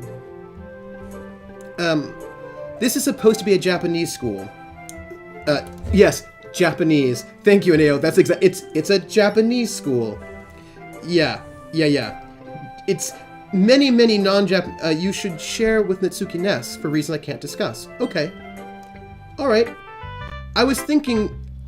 I'm aware that the beach is kind of an inane thing to write about, but I did my best to make a metaphorical approach to it. You say that like you didn't even want to write about it. Oh, you haven't heard? After yesterday, Natsuki and I, well, it was amusing that we wrote about something similar in such different ways. So, Natsuki wanted us to write about the same topic as each other again. I suppose to better compare the differences in our writing styles or thought processes. Anyway, it was her idea. Knowing her, it's no surprise that she wanted to do something like that. She probably just wants to show off. It's not like I have a particular interest in her writing style. I just went with her request. But, well, I suppose it's not so bad to write about something simple on occasion. It can be refreshing, you know? It's good for me to calm my thoughts once in a while. Yeah. I think I agree. Rocky's dumb. Thanks for sharing. Rocky, why are you so dumb? Rocky's so dumb. Yeah, so basically, Japanese high school is a setting that a lot of non-Japanese people like to write about, but they've never been to Japanese high schools. So, yeah. I was just talking Aneo. Aneo had me read a manga called 7 Billion Needles. 7 Billion Needles, which is an amazing manga, and it is set in a Japanese high school. But it is not at all like that kind of stereotype that you would see in media made by non-Japanese people about Japanese high schools. I recommend the manga. It was really good. Aneo made me read it, and it was brilliant, and yes, you should read it. We're gonna go with Natsuki next because Sayori's in a really weird mood, and I don't know what will happen. So, finally, this one, it's good. I was wondering how long it would, take you. All right. Yeah, seriously. It's so good. Don't, listen to, what anyone else says, especially Yuri. Just, keep writing poems like this. That's all you need. Are you sure that's not just what you want? Excuse me? You're, talking to a pro, you know? Don't you think you should, trust my opinion the most? I guess that depends. It's a book. I read it in paper form. I don't know if there's any online version of it, but it's called 7 Billion Needles, and it's really good. It's really good. It's very cool. I recommend it. Aneo has good taste in manga, and you should read it. The main character is this Japanese high school student who listens to her headphones all the time to sort of heavy punk music and doesn't want to talk to people because she's got stuff going on, and then things happen. It's really good. Aren't you biased towards poems that are more simple and cute? Biased? Of course not. My opinion just happens to be the best. There's one thing I still can't tell. Is Natsuki actually self-aware of her spoiled behavior? At this rate, I don't know if I'll ever figure it out. Because I'm dumb. Fair enough. I'm glad that you like my poem after all. Oh, by the way, we have a giveaway today, and it's Fury, the video game. It's an action game. And I'm going to give it away in 10 minutes. So if you are hanging out here in the Academic Foxhole with me, your host, Trooper SJP, and all the battle buddies, just make sure you say something within the next 10 minutes or so that you will be entered into the giveaway for the game. And then you might be able to get the game. That is it. I knew you'd finally, understand. Just, keep showing me your poems, and you, be a pro before you know it. Anyway, here's the one that I wrote. I'll be your beach. Huh. I know. It's so exciting.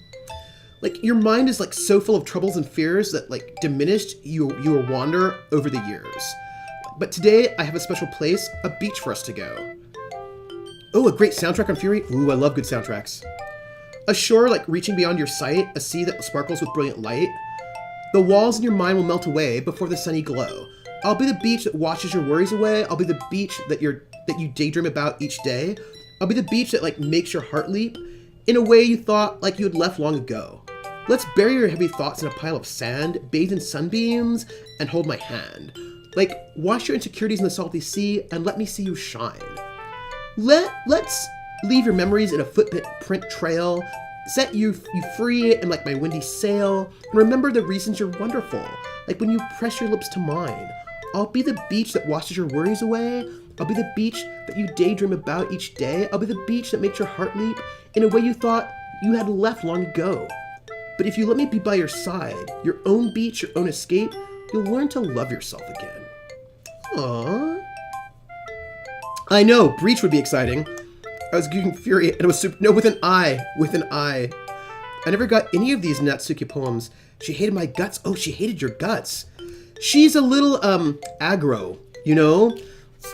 So that's interesting. So apparently the poems are different? Huh. That's interesting. So what you're telling me is that I need to do a second playthrough of this game. Got it.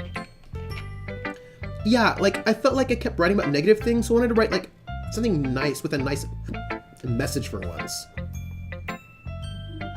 Oh, if you go heavy Yuri twice, Natsuki shuts you down. Also on Fury Steam Review, part twin-stick shooter, part hack and slash, all fast-paced adrenaline wrapped up in cel-shaded neon 80s vibe. That sounds great. Oh, that's your... yeah. Found it now. It's such a... nice. Oh, good. I suppose you should read it. Like, besides, like, the beach is, like, awesome. Yeah. Oh! The name game! Come on, everybody. Let's play a game. I bet you I can make a rhyme out of anybody's name. The first letter of the name, I treat it like it wasn't there. And then a B or an F or an M will appear. And then I say bow at a B, then I say the name, then banana, fan, and foe. And then I say the name again with an F very plain, and a fee, fi, and a mo.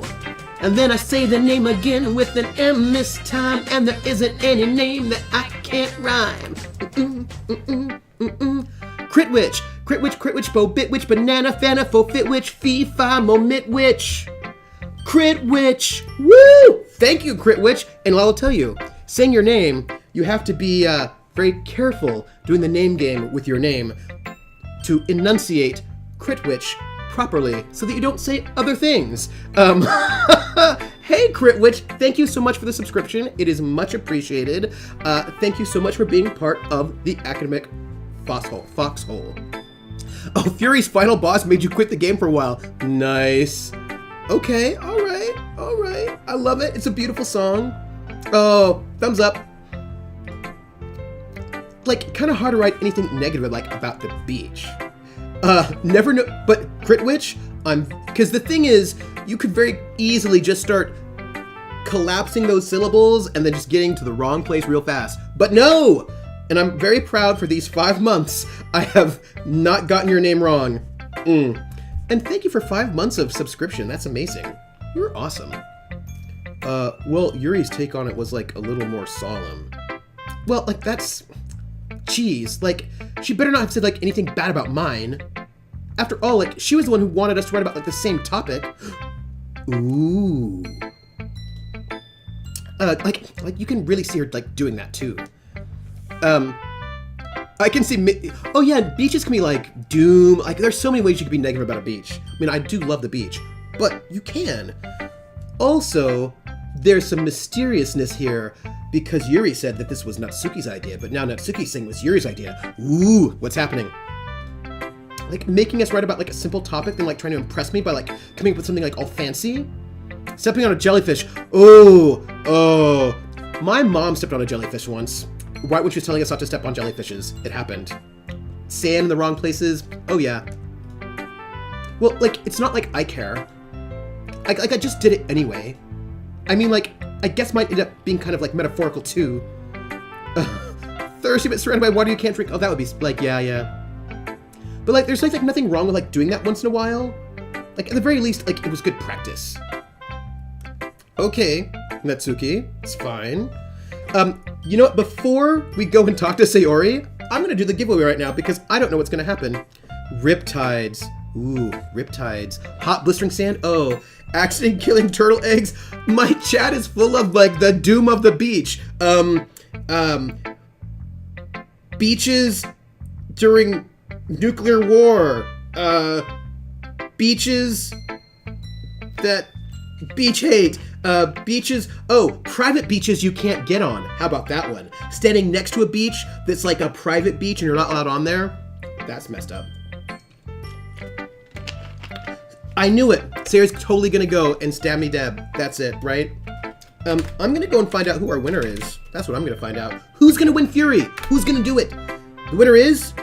Aneo! Aneo!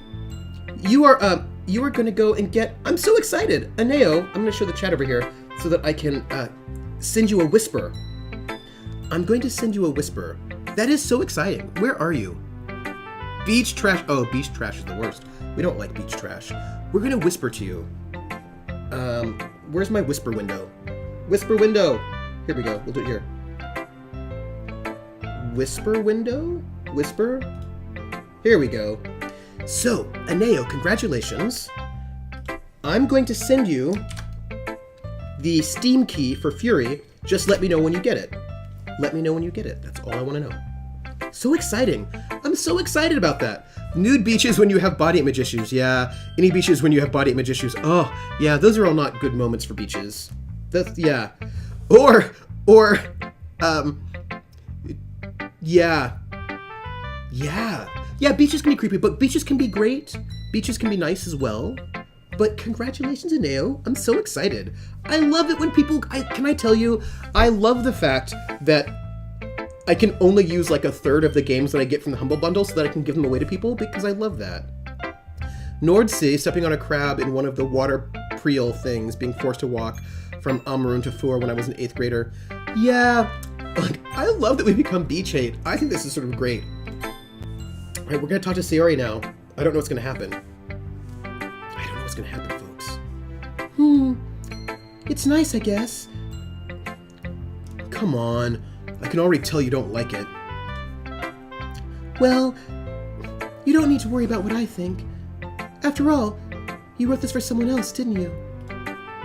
Probably Natsuki. Huh? I didn't write this for anyone specifically. Maybe. That's not really what I meant, though. But it's okay. You're making new friends, just like I was hoping. That makes me really happy.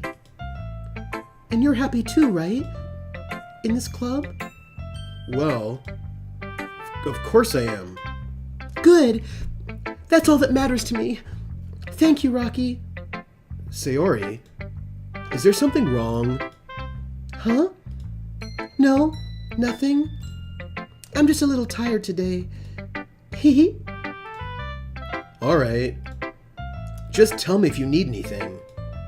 I will. Don't worry about me, okay? This is all bad, everyone. This is all bad. Oh, it's all bad. You can go play with everyone else now. If you insist. Yay! I'm gonna be home a little bit early today. I'm gonna go home a little bit early today. Sayori? Tell Monica I wasn't feeling well, okay? I'll see you tomorrow. Before I can say anything else, Sayori cheerfully walks out of the classroom humming to herself. Look, seriously, Rocky needs to follow her out because she's acting super sketch. Esteni, I feel like it won't be fine at all. I'm sure it'll be fine. It'll be fine. It'll be fine. But if I were Rocky, I'd be like, no, we need to have a discussion right now because clearly something is wrong. Whatever. Yeah, just don't even worry about it. It'll be fine. Okay, you three. We're all done sharing poems, right? Why don't we start figuring out... Like, hold on a second. Like, is it just me or, like, did you just say something strange right now? Huh? Something did sound a bit unusual. That's right. You deviated from your usual catchphrase when addressing the club. Oh. Catchphrase? I don't have a catchphrase. Jeez. Like, why is the mood so weird today? Look, even Yuri isn't immune to it. Stagnating air is common foreshadowing that something terrible is about to happen. Okay, seriously? Right? So now you're just telling me that something terrible is about to happen? It's bad. I know. It's... Alright. Just note, I'm gonna save right now. I don't know what's gonna happen, but we're gonna save. And we're gonna override our save. We're just saving. Let's return. This is all bad. Oh my gosh, it's so bad. I don't even know what it is. Save myself. In your books, maybe. Look, the only thing different is that Sayori isn't here. Ah, it seems you're right. There's so much anxiety right now. Sayori always helps lighten the mood a little bit, doesn't she? It's almost like everyone's balance is thrown off a little when she's not around. Like, where the heck did she run off to anyway? Like, I thought she just went to pee. Natsuki, please show some decency. Like, oh, come on. Oh, there's all sorts of, like, Cthulhuoid monsters in my chat right now. She actually wasn't feeling too well and went home early. Is that so? I hope she's alright. Seriously? Like, of all the times not to go home with her, you pick the time like she's not feeling well? So much for you two being all, like, lovey-dovey. No. First of all, stop misunderstanding my relationship with Sayori. And second, she's kind of been avoiding me today, so I didn't want to force it. Huh? That curious expression coming from Yuri of all people? Calm down, guys. Oh, this is just like, I talked to her earlier and everything is fine. What did she say? Anyway, we need to figure out the rest of the festival preparations, so let's decide what everyone will be doing this weekend. Cat tentacles! Like, I already know what I'm doing. That's right. Natsuko will be making cupcakes. We might need a lot of them in different flavors. It's a cute tentacle cat. Can you handle that all by yourself, Natsuki? Challenge accepted. Challenge accepted. And as for myself, I'm going to be printing and assembling all the poetry pamphlets. Sayori will be helping me design them. And as for Yuri, you can... Wait, Cat Tentacles is a spoiler? I knew it! I knew this game was a cat tentacle game all along! Now I know the secret of Doki Doki Literature Club. Everyone is really a cat tentacle. I knew it. Guys, can you help me come up with something for Yuri? Cthulhu Elgarth won't be a surprise. I knew it! Spoiled. I knew this was a Cthulhu game. I'm useless. No! That's not it at all. You're the most talented person here, you know? Now, Natsuki's pouting too? Jeez, I can't even tell now. Oh, jeez. I can't even I can't tell. Even I can tell now. I guess I never gave Sayori enough credit, but I can tell things are even harder on you when she's not around. Praise Cat Thulu! Oh, there are so many, tentacle cat tentacle games. All the cat tentacle games. But I know. I'm both tempted to search that in Jap. No, you don't want to see it. Don't go search for it. Don't search for it. Because you will find it. You will find cat tentacles and you do not want to find it. That may be the case, but if I can't also be a leader on my own, then I won't grow as a person. So, Yuri, you have beautiful handwriting, you know? So you should make some banners and decorations to help set the atmosphere. Atmosphere? About that. Oh, yes. So here's the thing. Try dropping a link.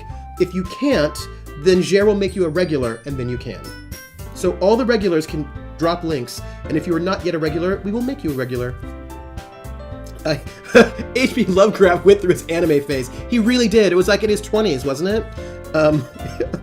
Oh, okay, now I want to see this cat tentacle thing. What is this cat tentacle thing? Let me see. Oh! Nice! A displacer beast! Who doesn't like a displacer beast, right? I like it. What do we have here? Oh! Monster Galaxy! A little Cthulhu! Aww. Esseny's already in there. And about that, displacer beasts. Oh, now I want to go and find that video about displacer beasts. You have to watch out for them. I love atmosphere. Yuri's expression suddenly changes as she stares at her desk in focus and starts nodding to herself. Your mind is already racing, I see. That's great. You'll be a wonderful help, Yuri. But anyway, that just leaves you, Rocky. I would let that drive me insane any day.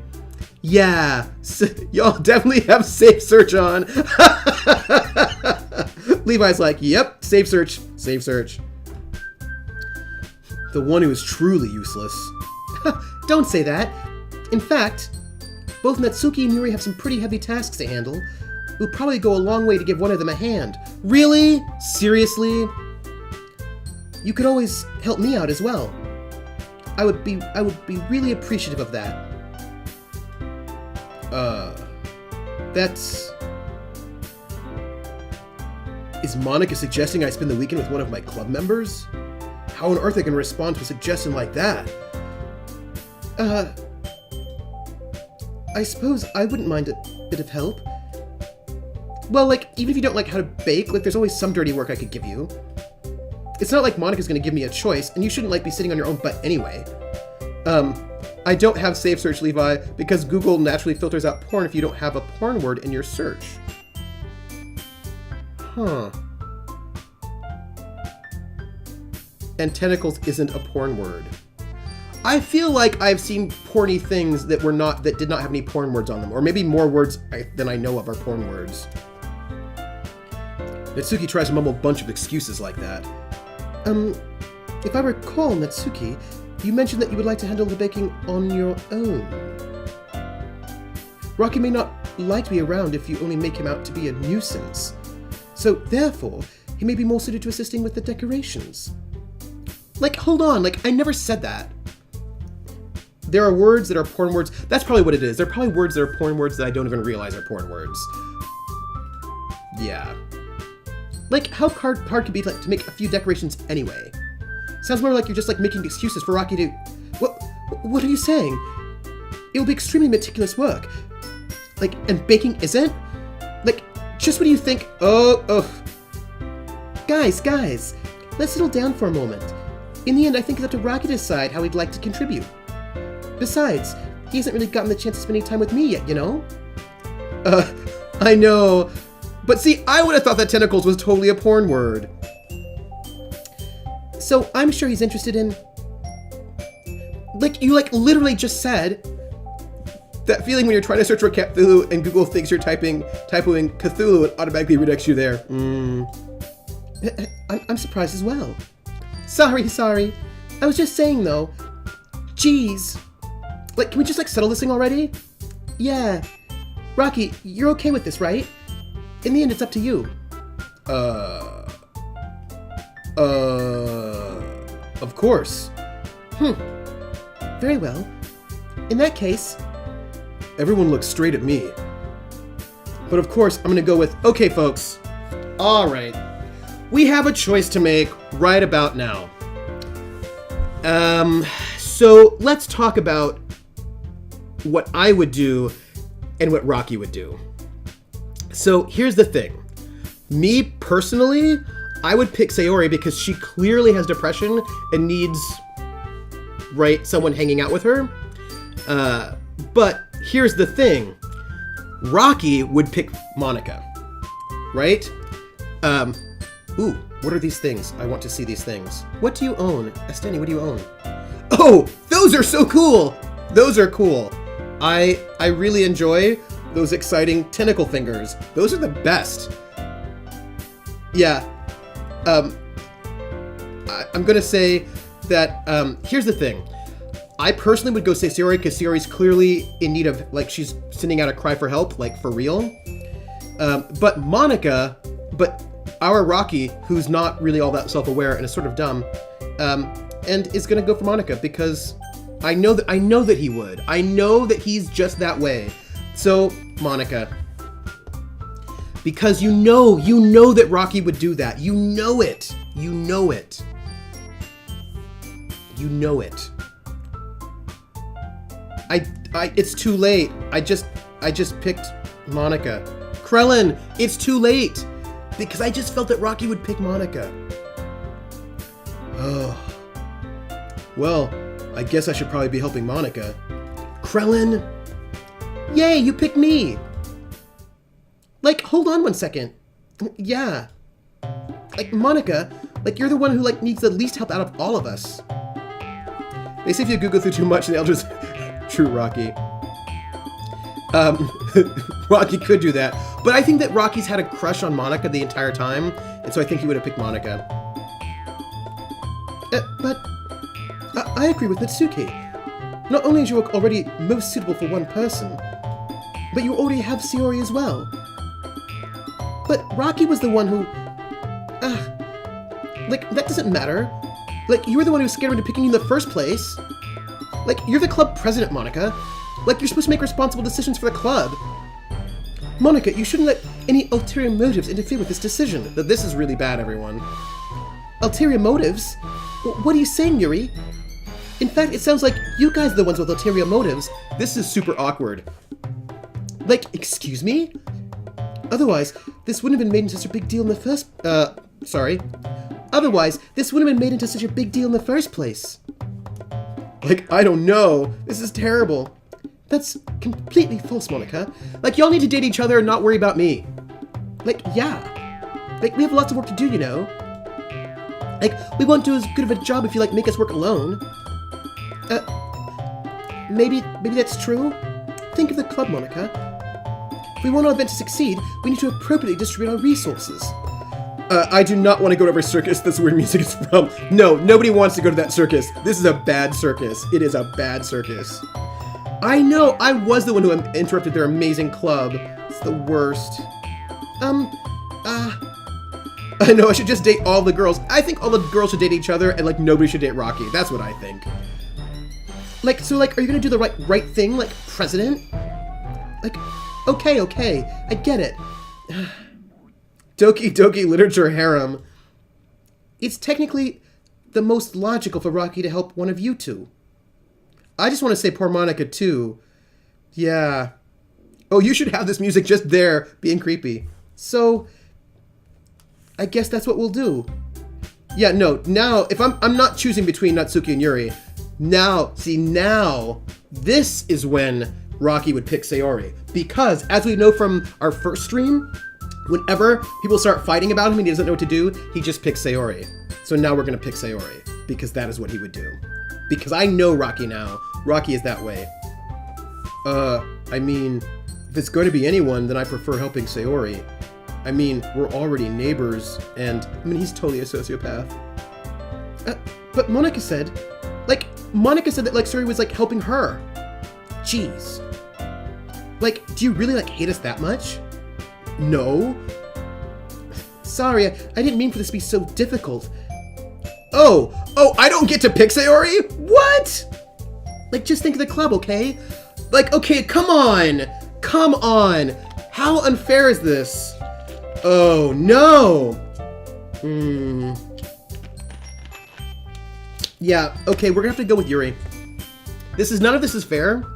Oh, okay, but wait. Okay, so let me tell you the details about the decision-making process. We have two choices. I know I'm wrecked. I know, right? So here's what we got. We have baking and we have penmanship. I know. So here's what we have. Baking, penmanship. Now I think in terms of actual skills, I think that Rocky would be better at the baking than he would be at penmanship, because I think Rocky has terrible penmanship, and I think he'd be terrible at it. Whereas I think that he can follow basic instructions like beat these eggs and not ruin it. But I also think that Rocky would pick Yuri to hang out over Natsuki. I don't think he can spell. Like, I think that he's really bad. So, yeah, Krellin, you can spoil things that have already happened. That's fine. That's already happened, we've passed it, you can spoil it. So, I'm having conflicting feelings.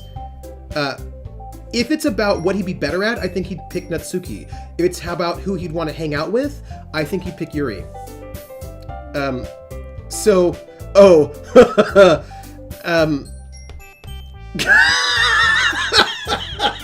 I don't think he plans to help either of them, just watch them creepily.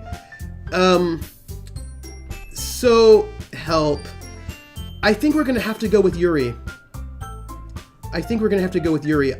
Even though I think that he can't spell and has terrible handwriting.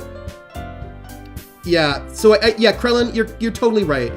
Krellin is like, Rocky's gonna pick who he wants to hang out with, so let's be honest, and you're right, so he's gonna pick Yuri. That's it, we're going with Yuri. Well, I'll probably be most useful helping out Yuri. Me? Like, are you serious? Like, why would you... Natsuki, I can already tell you're about to say something mean. No. I was just, like, saying. I know does everyone always pick Yuri? Congratulations, Yuri, you're Rocky's third favorite girl. Oh, I'm sure that there are people who love a good tsundere and would pick Natsuki all the time. Like, every single time. Really? The third time in a row you've watched me pick Yuri? So here, okay, look. So I picked Yuri because my first poem, when I wasn't thinking about who I was picking, was a Yuri poem. So I thought that would be the better choice. I love tsundere, but I picked Yuri. Everyone's picking Yuri. Ugh. So you'll be helping Yuri then, Rocky? Yeah. That's what I'm going to do. I'm glad. I have a bad habit of overthinking these sorts of things. I know, she's just too tsundere even for us. So I think your assistance will be very useful. Well, that's great to hear. Natsuki, will you be able to handle the baking yourself? Yeah. I already said I would be fine. Okay. Everyone can tell that Natsuki's feeling a little sour. I picked Yuri then immediately after I reloaded and picked Natsuki. Oh yeah, I didn't even make the save there. So is that everything we needed to go over? Yeah, that should be about it. Are you guys excited? Well, excited may not be the right word, but I suppose I'm looking forward to it a little bit. Do you feel the same way, Rocky? That's true. I imagine there's something beyond the attitude, and we'd find out that she really is, right? She's clearly insecure about things, you know. Me? I guess you could say I'm interested to see how it will turn out. By the way, I honestly downloaded the game so I could play Natsuki's Path. Oh! I just want to let you know that I'm gonna make tuna casserole. Probably not tonight. Maybe tonight. I make a sandwich, but I'm gonna make tuna casserole tomorrow. Since I'm never gonna see it at this point. Yeah. That's good enough for me. What about you, Natsuki? Natsuki? Like what? Like, why is everyone yelling at me? Like, I didn't even do anything. No, that's not what I meant at all. Yuri anxiously glances between everyone in the room. And this is my mom's recipe. It's my mom's tuna casserole recipe, and it's so good because it has the tuna, it's got cream of mushroom soup and peas and carrots, and lots and lots of cheese, but it's got oregano in it to make it a bit savory. Tuna sushi's okay. The oregano makes it. It's like the Italian seasoning. It's very good. I'm sorry for this. I don't really know why Rocky picked me. I know. Oh, you want a hug? Oh, you know all the things. Oh.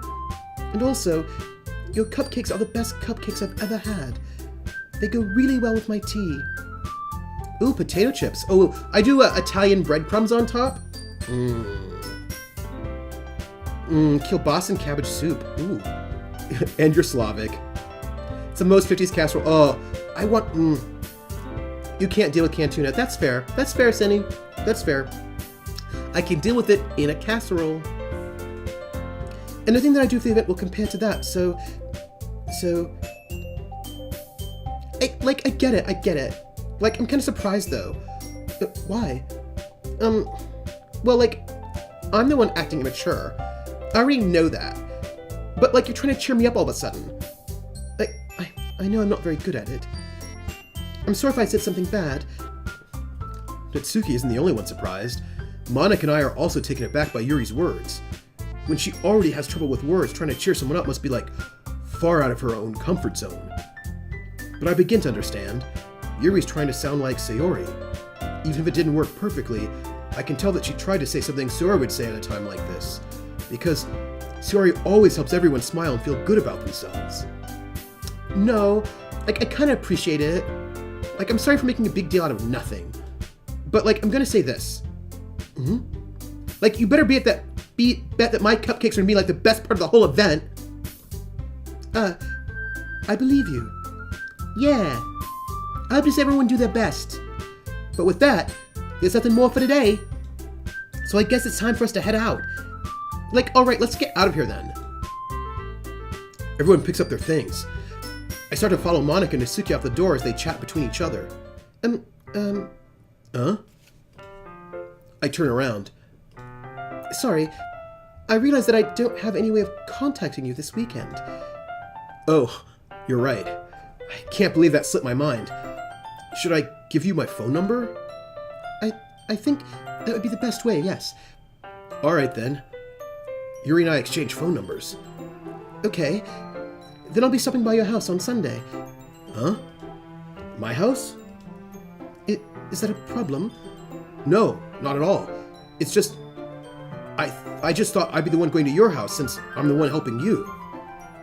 I suppose that makes sense. But if you don't mind, I think I'd prefer going to your house. So you can shove it in Sayori's face that we're hanging out together? This is the worst. Something fell at the top of the washing machine and the dog up and growled. Oh, can I get them digits? Yeah, I just feel like this is... I feel like this is going to be all bad. Alright. In that case, it won't be a problem.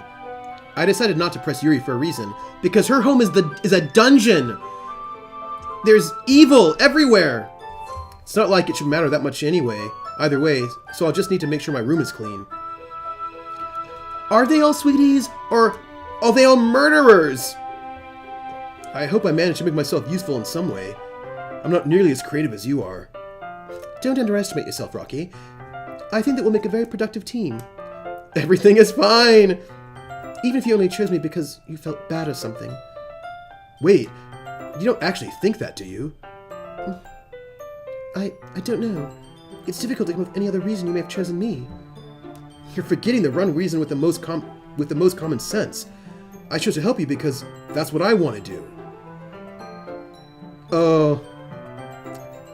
But... Yuri thinks herself with an extremely tense expression. Yuri, you're overthinking this. You wanted me to point out when you're overthinking, right? I didn't realize. I'm telling you, I want to. That's all there is to it. Do you believe me? Yuri thinks really hard again. She looks straight in my eyes for a long while. I believe you. As if it took her tremendous effort, Yuri finally says that and relaxes her expression. I'm really looking forward to Sunday. Yeah, I am too. After that exchange, I make my way out the door, and Yuri follows. I can't believe this. Yuri's going to be coming to my house on Sunday? Even though I would have preferred to do this with Sayori, my anxiety still shoots through the roof. Yeah, it's great. Killed by an axe murdered ending. Oh no! Are the teens trooper teens? This is all... They're teens, trooper teens, they are. It's all bad. I guess I've gotten pretty used to handling her at this point. Killed by an axe is... Oh, it is totally a 999 thing, killed by an axe. I'm still bitter about that axe murder. Still bitter about it. Because I knew she was going to axe murder me, and I didn't want to go and hang out with her because she was going to axe murder me, but then I was forced to, and then she axe murdered me. Oh, 999. But who knows what might end up happening when we're outside of school. She even told me she was looking forward to it. I shake my head. Why do I feel nervous that Sayori finds out about this? Because you should! Ugh. It's not like we feel that way about each other. 999 is great, but I'm still bitter about that axe murder, Clover. Besides, like Monica said, this is about the club. I have nothing to worry about. If I just go with it, then I'll have a good time. This is gonna be so bad. I just feel this is bad. It's bad. It's already Sunday. That is fair, Javai. I begin increasingly anxious about Yuri's upcoming visit. I keep telling myself there's no reason to be nervous, but it doesn't help much. Yuri's clearly an introvert and also an intimate person in general. There's no doubt she'll open up a little bit when it's just the two of us. Meanwhile, we've even been texting occasionally. She was extremely apprehensive at first, but it wasn't long before I was already learning more about her.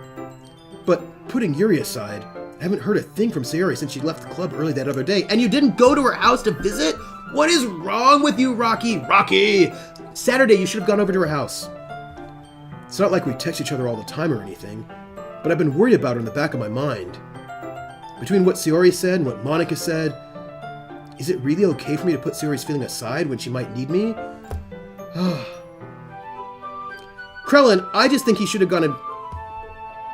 But this is Sunday, though. No, it's Sunday right now, and we have club on Friday. Oh, Japanese school's Monday through Saturday. Oh, thanks, Krellin. So deep. Thank you, Krellin, for letting me know. I was worried that that Rocky was just the super worst. Now he's only sort of the worst. So that's good to know. Oh, good. Look, he decides to visit. Oh, see? I decide to visit Sayori before Yuri comes over. See, he's not the worst. Rather than asking, I simply tell her I'm coming over, much like we've done in the past. Once I reach Sayori's house, I knock on the door before entering it myself. Again, we used to play so often that we've made it a habit of simply entering each other's house like we were family. The house is quiet. Sayori isn't anywhere on the first floor, so I assume she's up in her room. This is bad, everyone. It's already strange of her not to run down and greet me. It's bad. It's bad. I head up to her bedroom, where I finally find her. Nope. Sayori? Oh, she's not dead. Okay, I thought that she'd be dead. I thought it'd be like all Darkest Dungeons, all up in there. Like in the old days in Saturday. School on Saturday, yuck. Hi, Rocky. I sit down in her room. Sayori forces a smile, but it's easy to tell that she's different. There's a minute of silence between us. It is a cute plushie. You haven't come over like this in a long time, have you? I guess you're right. What's gonna happen? Is she an alien? Is she gonna open up her skin and then like an alien pops out? It has been a long time. Not much has really changed, has it? Sayori's room is as messy as it's always been. I also recognize the same stuffed animals and wall decorations that she's had for years now. If you came over so often, it wouldn't be such a mess. That's because I end up cleaning it for you. So, how come you suddenly wanted to come over today? Ugh. Aren't you supposed to see Yuri today? Yeah, but... Wait, how did you know that? Sayori had already left by the time we decided that last meeting.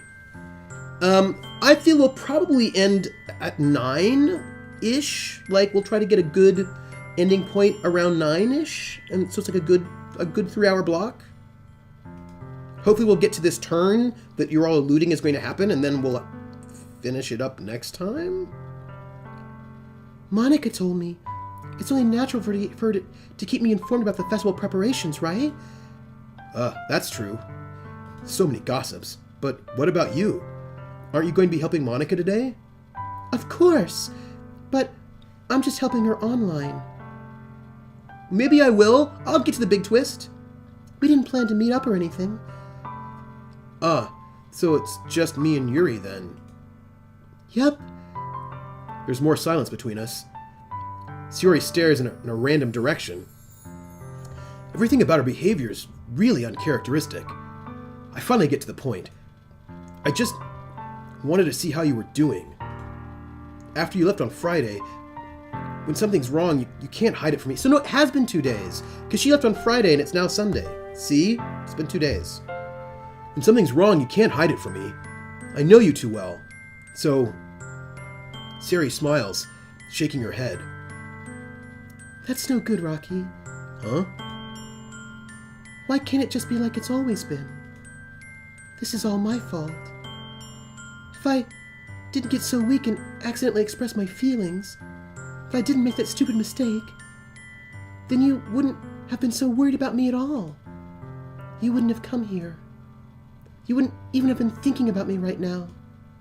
But this is just my punishment, isn't it? All right, Mr. Big Nugs. I'm getting punished for being so selfish. I think that's why the world decided to have you come over today. I know. It just wants to torture me. Hee.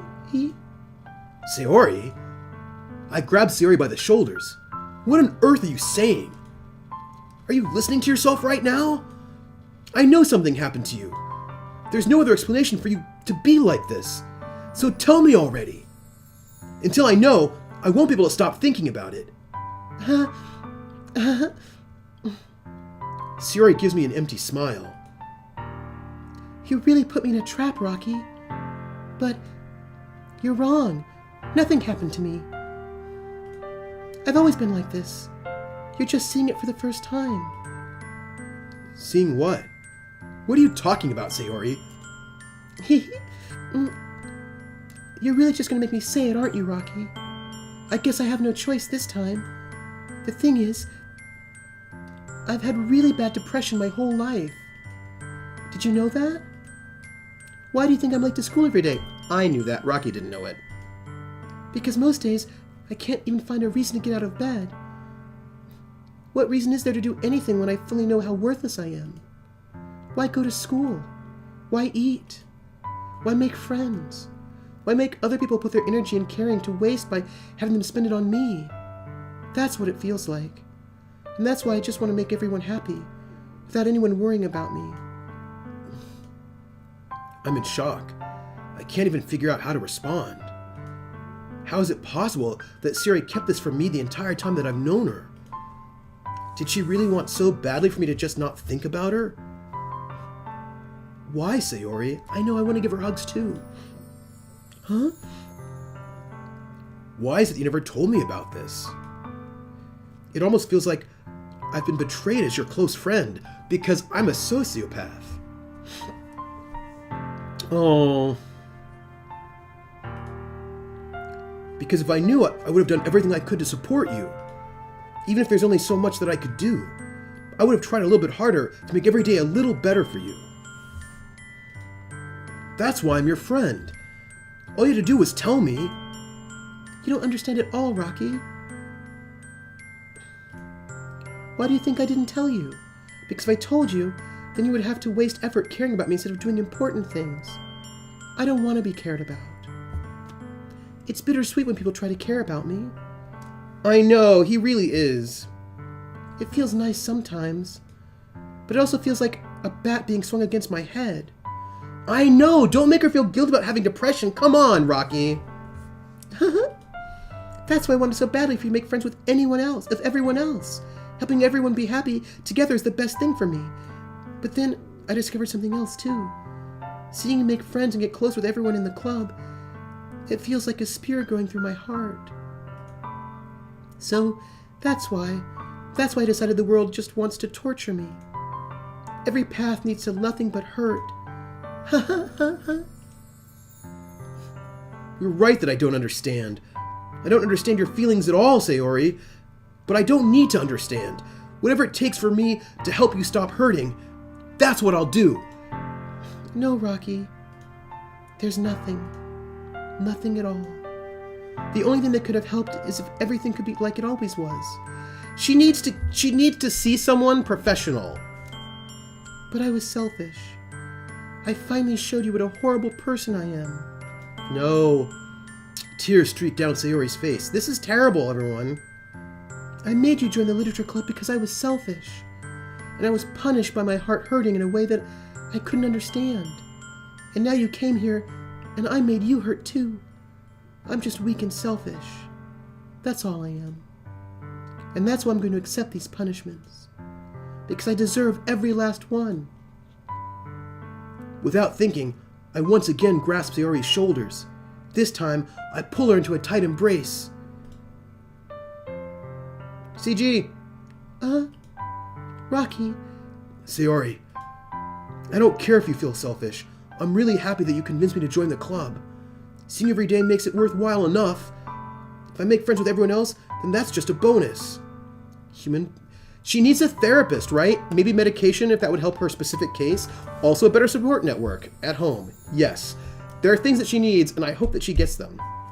I could go off on a whole thing about mental health care in Japan, but I suspect the intersection of cultural biases and weird healthcare coverage gaps are not what the game was trying to examine. Maybe it was. I don't know. Maybe it was. Maybe it wasn't. Yeah, all she has is Rocky, and Rocky's the worst. But please never underestimate how much I care about you. I wouldn't have it any other way. I know, I felt so badly about her. Rocky. Sayori isn't hugging me back. Despite my arms being wrapped around her, Sayori's arms remain at her sides. She starts sobbing next to my ear. Oh, okay. We will revisit this question in about 30 minutes. No, don't do this to me. Please don't do this. Rocky, Sayori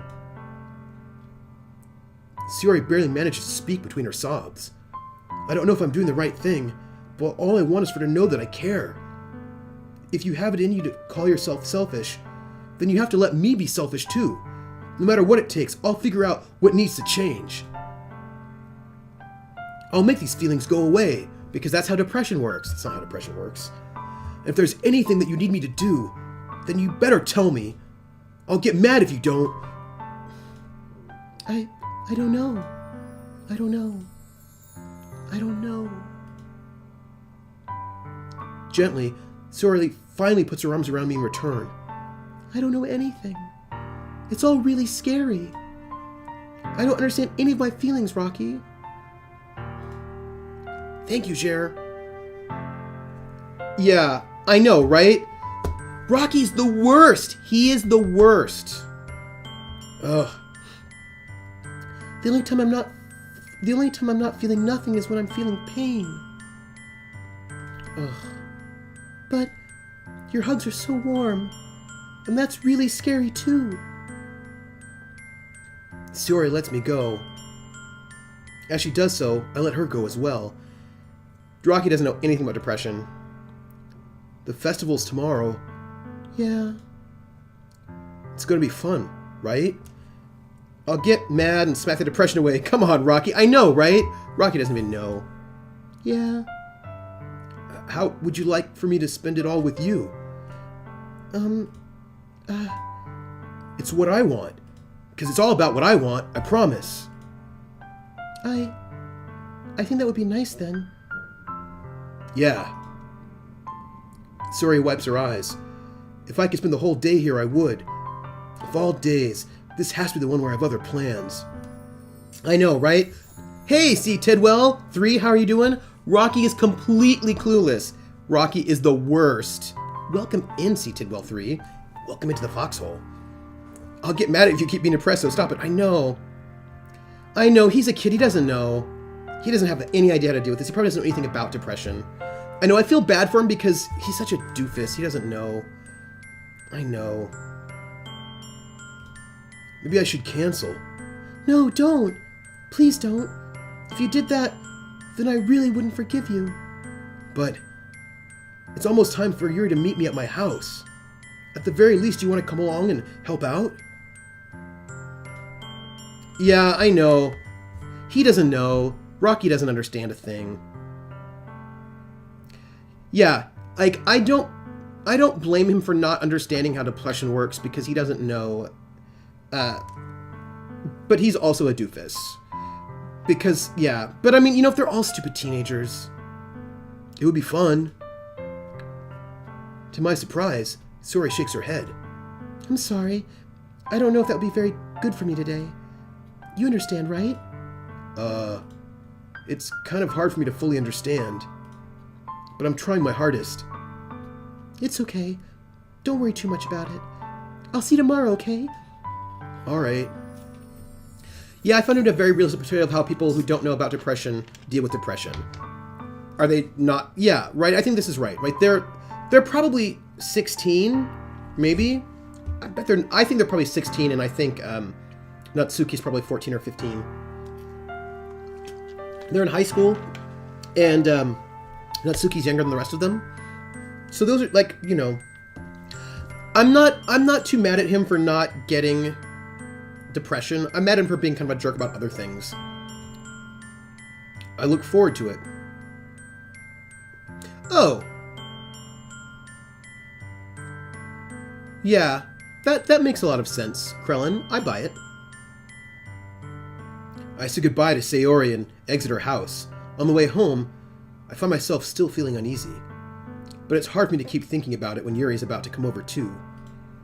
I think Sayori is right. I think... Oh. Yeah. They have been in the same class before, that's true. They were in the same class, right? So they should probably all be around the same age. Rocky, Sayori, and Monica. I shouldn't be worrying too much. We're definitely going to have a great time tomorrow. I should just focus on what's ahead of me. As I approach my house, I see something that makes me feel a moment of panic. Yuri? Thank goodness. You were a little early. I'm sorry I wasn't home yet. Were you waiting for a long time? No, I just got here. But I started to get really nervous when nobody answered the doorbell. You always could have texted me. Oh, I like her turtleneck too.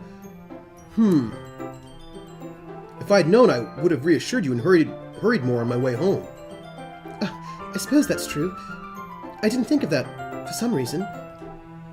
It should be common sense to do that, but I decided to ignore it. Anyway, let's go inside. I see you brought a lot of stuff with you. That's right. And did you manage to find everything I asked you to buy as well? Yeah, pretty much. At least I hope I got everything right. I'm sure it'll be fine. By the way, I wanted to get Rocky Road ice cream, but then I didn't get any. Just a side note. I take Yuri to my room. The first thing she does is glance around curiously, which makes me feel anxious. It's so clean. Always long-arm shirts. I cleaned it before you came over, so... That's very considered for you to do. No, it would be really embarrassed. I would be really embarrassed for my room to be a mess while you were here. Well, I do enjoy cleaning. I would have gladly helped you clean. I know! I really wanted some Rocky Road ice cream because I thought that would have been, like, just delicious. But then the store didn't have any, so now I don't have any. I like sorbet as well. Like a good lemon sorbet? Maybe I feel like Rocky, Sayori, and Monica are all the same age, but I feel like Sayori is a year older, and then Natsuki, obviously, a year behind. Gelato's also really good, like a lemon gelato. That would be even more embarrassing. Wait, don't look in there! I snatched Yuri's wrist as she was in the process of opening a desk drawer of mine. Oh, Rocky Road ice cream. Always disappointing us. It is so true, Aneo! I'm sorry. I wasn't thinking for some reason. I know, it didn't have the right ice cream. I was like, whatever. I was just spacing out. It's fine, it's fine. I let go of Yuri's wrist. She put both her hands firmly in her lap, as if making sure she's keeping track of them. Yeah, she does.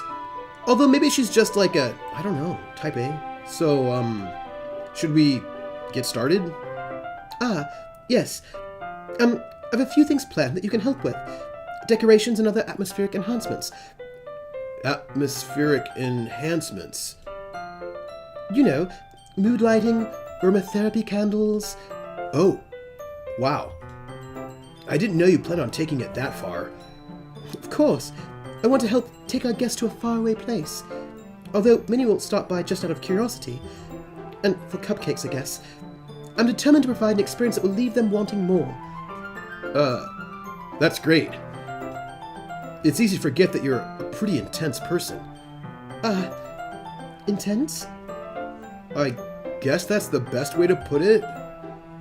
Is that a bad thing? No, not at all. It's something I like about you, actually. Is that so?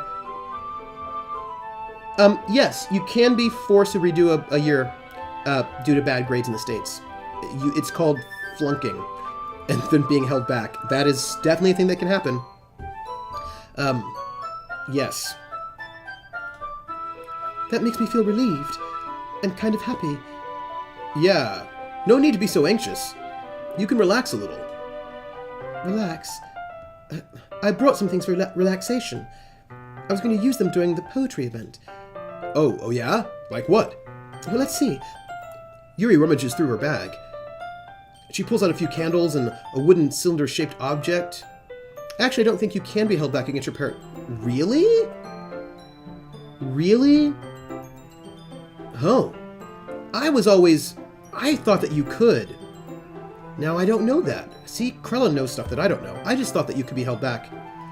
Oh. See, I'm old, right? And I'm pre No Child Left Behind. And I'm pretty sure that back in the day, schools could just flunk you. And your parents couldn't do anything about it? But maybe I'm wrong. I don't know. I did some shopping on the way here, so I happen to have these in my bag. I plan to cover the windows in black paper and use the candles to light the room. I think that would be amazing, don't you? Yeah, that would be really neat. What's that wooden thing, though? Oh, this? It's a diffuser for essential oils. Oh, yeah, I know that you can skip, though. I know that you can jump ahead. But I think that's a parent thing. Parents are like, hey, jump them ahead. I'm not surprised that you skipped a grade, Krellin. Krellin knows stuff. Aren't there differences between the states as well? Yes, I think that's probably true. Like, I could very well imagine that in some states your parents can't say anything, but in some states they can. I skipped 3rd grade because I was coming into public schooling from a private Montessori school in the 3rd grade. Oh. This makes me believe in Steiner schools so much more. You may know them as... Yeah, we have Waldorf and Steiner schools as well. They're private schools. We don't have any public Waldorf or Steiner schools. How familiar are you with aromatherapy? Not familiar at all. Ah, is that so? It's one of my favorite contributors to a positive atmosphere. Depending on the oils or herbs you choose, you can change the mood of the air itself. I don't think they did skipping in my school. I remember nothing from 4th grade because I was in some sort of achievement program. I think that they don't like skipping, but they will. I have a student who's was a student here. He started college at 16 because he skipped so many grades. It was not great for him to be a 16-year-old in college, a 16-year-old freshman, because everybody else was 18, 19, and that was not so great for him.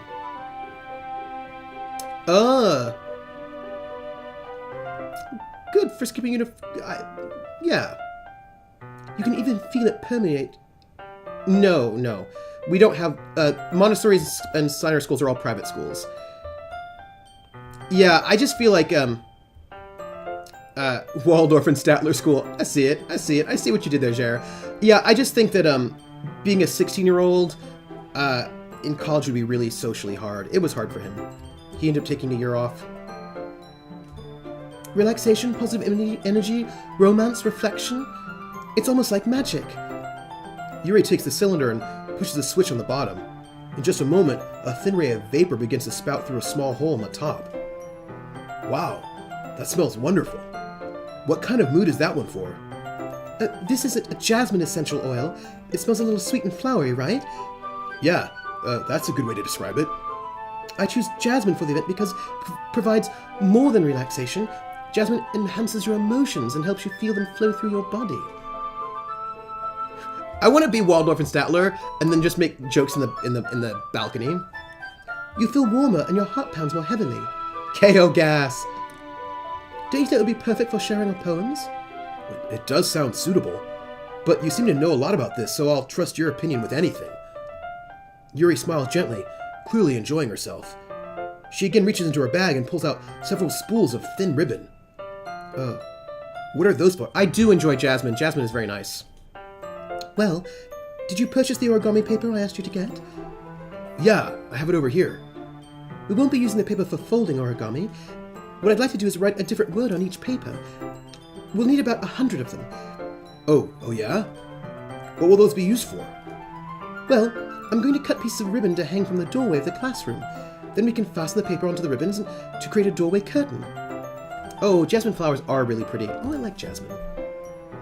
Wouldn't that be beautiful? It would also catch the eyes of those passing by the room. It may attract someone to peek inside. Oh, that's really creative. I had no idea you'd be so good at this, Yuri. Is that so? Well, I suppose I do get a little intense, as you put it. Yuri giggles with red cheeks. Is it just me, or is she more relaxed when it's just the two of us? Or maybe it's the excitement she feels from sharing something that she enjoys. Here's a marker, Rocky. You can write any characters you want. It'll help you once I finish cutting... I'll help you once I finish cutting the ribbons. Ah, all right. Sitting on the floor together, the two of us get to work. I carefully draw a different character on each paper, doing my best to manage my bad handwriting. Yuri unravels a long strand of red ribbon to her desired length. Then she reaches into her bag once more and pulls out a pocket knife. This is when she stabs me, right? Because we have the whole thing about her with a knife and the raccoon and the bread, and now I get murdered. Right? Huh? The knife is strangely beautiful. The silver handle has an intricate pattern of waves etched into it. Is this where I die? The same. Some countries are called Steiner after the gun, and Germany after the... Yeah. I hope Levi, I'm going to try not to get murdered right about now. But... she's either a cutter or she's going to murder me. I don't know. It's terrible. The blade itself is gently tinted blue. That's no ordinary pocket knife. It looks really fancy. Well... Embarrassed, Yuri looks away. What is it? You're going to think it's weird. Yuri, whatever it is, I have no reason to judge. To each their own, you know? If you promise you won't be weirded out. Yeah, I promise. Alright. The thing is, I'm kind of into knives. They're just so pretty. I can't help it. A little knife play? We need a safe word? I don't know what it is. The combination of craftsmanship and feeling of danger, maybe? What am I saying? She probably has a bunch of leather at home. Please don't think I'm weird for this. Oh, that's me. You're laughing at me. No, I'm not laughing at you. It's just funny how nervous you get about sharing. It's an interesting thing to be into, I guess. Run! See, Krellin's like, there's gonna be a twist, and the twist is that I get stabbed by her. And then the game starts with somebody else being the main character. And it's a murder mystery where you're Monica trying to figure out who murdered you. But I think it kind of suits you. Suits me? Yeah, it's kind of intense. Besides, it's a really cool looking knife. I can't deny that. Run or shoot, run or fight. I know a lot of cool... I also know a lot of cool people who like knives. A frank discussion of hard and soft limits, a safe word, consent, it's all good. Exactly. But also experience. You want, like, if you're doing knife play, you want people who know what they're doing. That's all I'm saying. It is, isn't it? Yuri relaxes her expression once again. Would you like to hold it? Sure, I'll check it out. Yuri carefully hands me the knife, with the handle facing me. I take it and turn it around in my hands. I know, I have read her poems. Yuri is very experienced with knives. I take it and I turn it around in my hands. It feels heavy and extremely solid. Where do you even get a knife like this? Curious of its sharpness, I feel the point of the knife with my index finger. Ow! Rocky! Rocky, why did you do that? We missed the second Yuri scene where it's revealed that Yuri is very dexterous and very graceful. Oh, interesting. I didn't expect it to be that sharp. I barely touched it at all. It's my fault. I should have warned you. The knife is extremely sharp. Yeah, do a wicked cool knife trick that involves me, like, dropping the knife on my foot. It can cut through skin like it's paper. I know, right? Stop playing with knives. Oh no. Cut off all your fingers. Uh-oh. A small drop of blood trickles down the side of my finger. Yuri takes my hand and gives the wound a closer look. She stares at it. Is she a vampire? And noticeably fidgets. If you're squeamish, I'll go watch... I know. And then you realize she's a vampire! I'll go wash it off now. Yep. Without warning, Yuri puts my finger in her mouth and licks the wound. Vampire. I feel her tongue curl around my finger. Startled, I instinctively pull my hand back. Oh, please forgive me. I wasn't thinking. Yuri lowers her head, her face burning up. Yuri? That's the most embarrassing thing I've ever done. She's not a vampire, she's just goth. That's fine. I know, right? A little bit of consent. How could I do something like that? I'm sorry. Sure, it was a little weird and it took me by surprise, but I guess she was just trying to help, right? Oh, sweet summer child. Yuri, I think you're overreacting a little. She doesn't lift her head. What if she doesn't recover from this for the rest of the afternoon? I'm also kind of into blood.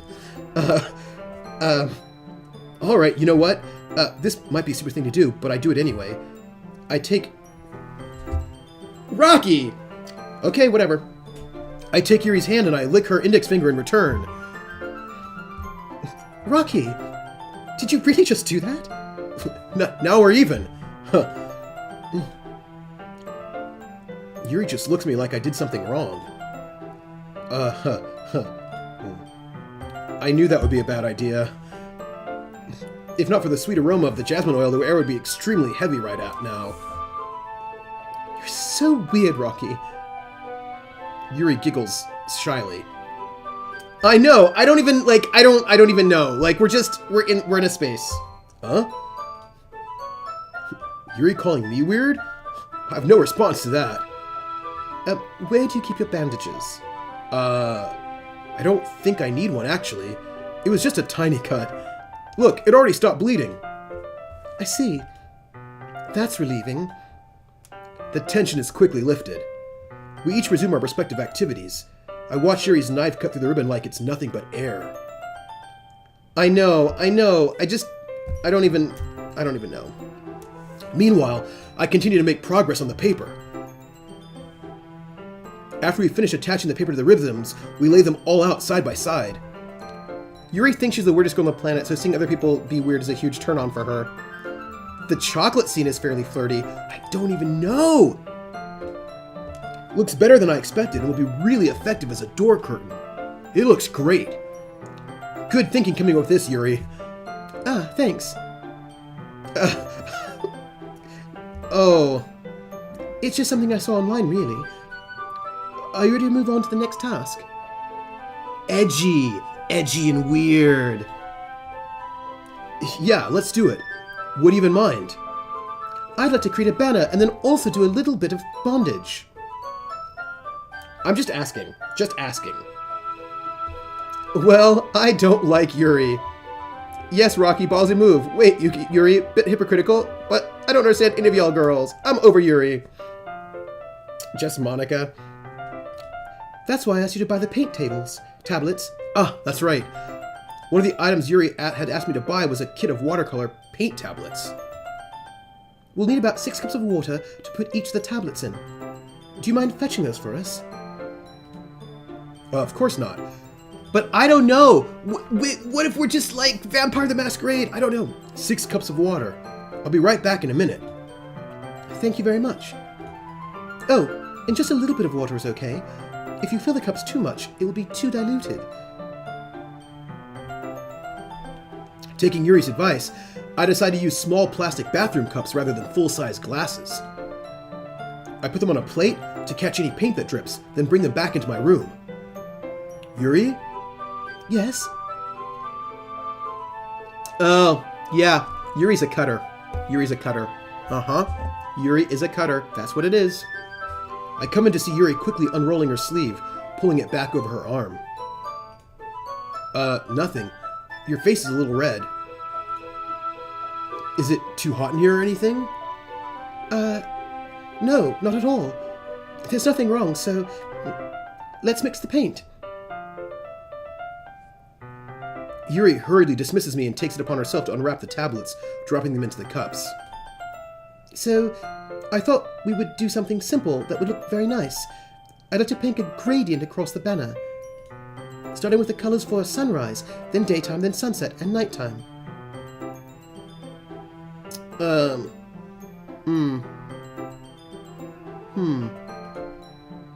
Once it dries, I'll write an inspirational quote across the banner. We can hang it on the wall behind the podium in front of the classroom. Huh, neat. What are you gonna write? Well, it'll be more fun to surprise you. Yuri smiles at me. I think it was raccoons, clearly.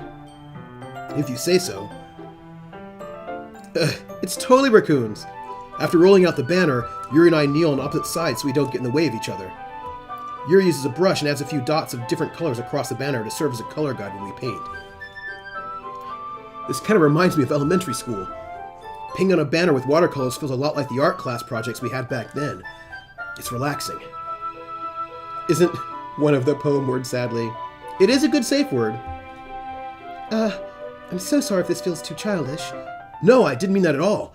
It's kind of fun, you know? Yeah, it is fun. I'm glad you feel that way too. Yuri stops painting for a moment, thinking to herself. For me, I don't need to go out and do crazy things to have fun. In fact, I usually don't even want to. I just like it when I can spend time with one other person. Even if it's something simple, like reading, it doesn't even matter if we don't talk much. Just having a friend next to me makes things feel a little bit nicer. I think that's all it takes for me to be happy. Is that so? Even if Yuri and I are quite different, I can understand where she's coming from. I feel that way about things like anime and games, where simply sharing the experience with someone can make me happy. I think I feel the same way. Yuri smiles gently. I knew you'd understand. Yuri leans over the banner to grab an unused paintbrush, but I move at the same time, causing my head to bump into hers. Kya! Sorry. Yuri reels back and I quickly lift my hands in surprise. Are you hurt?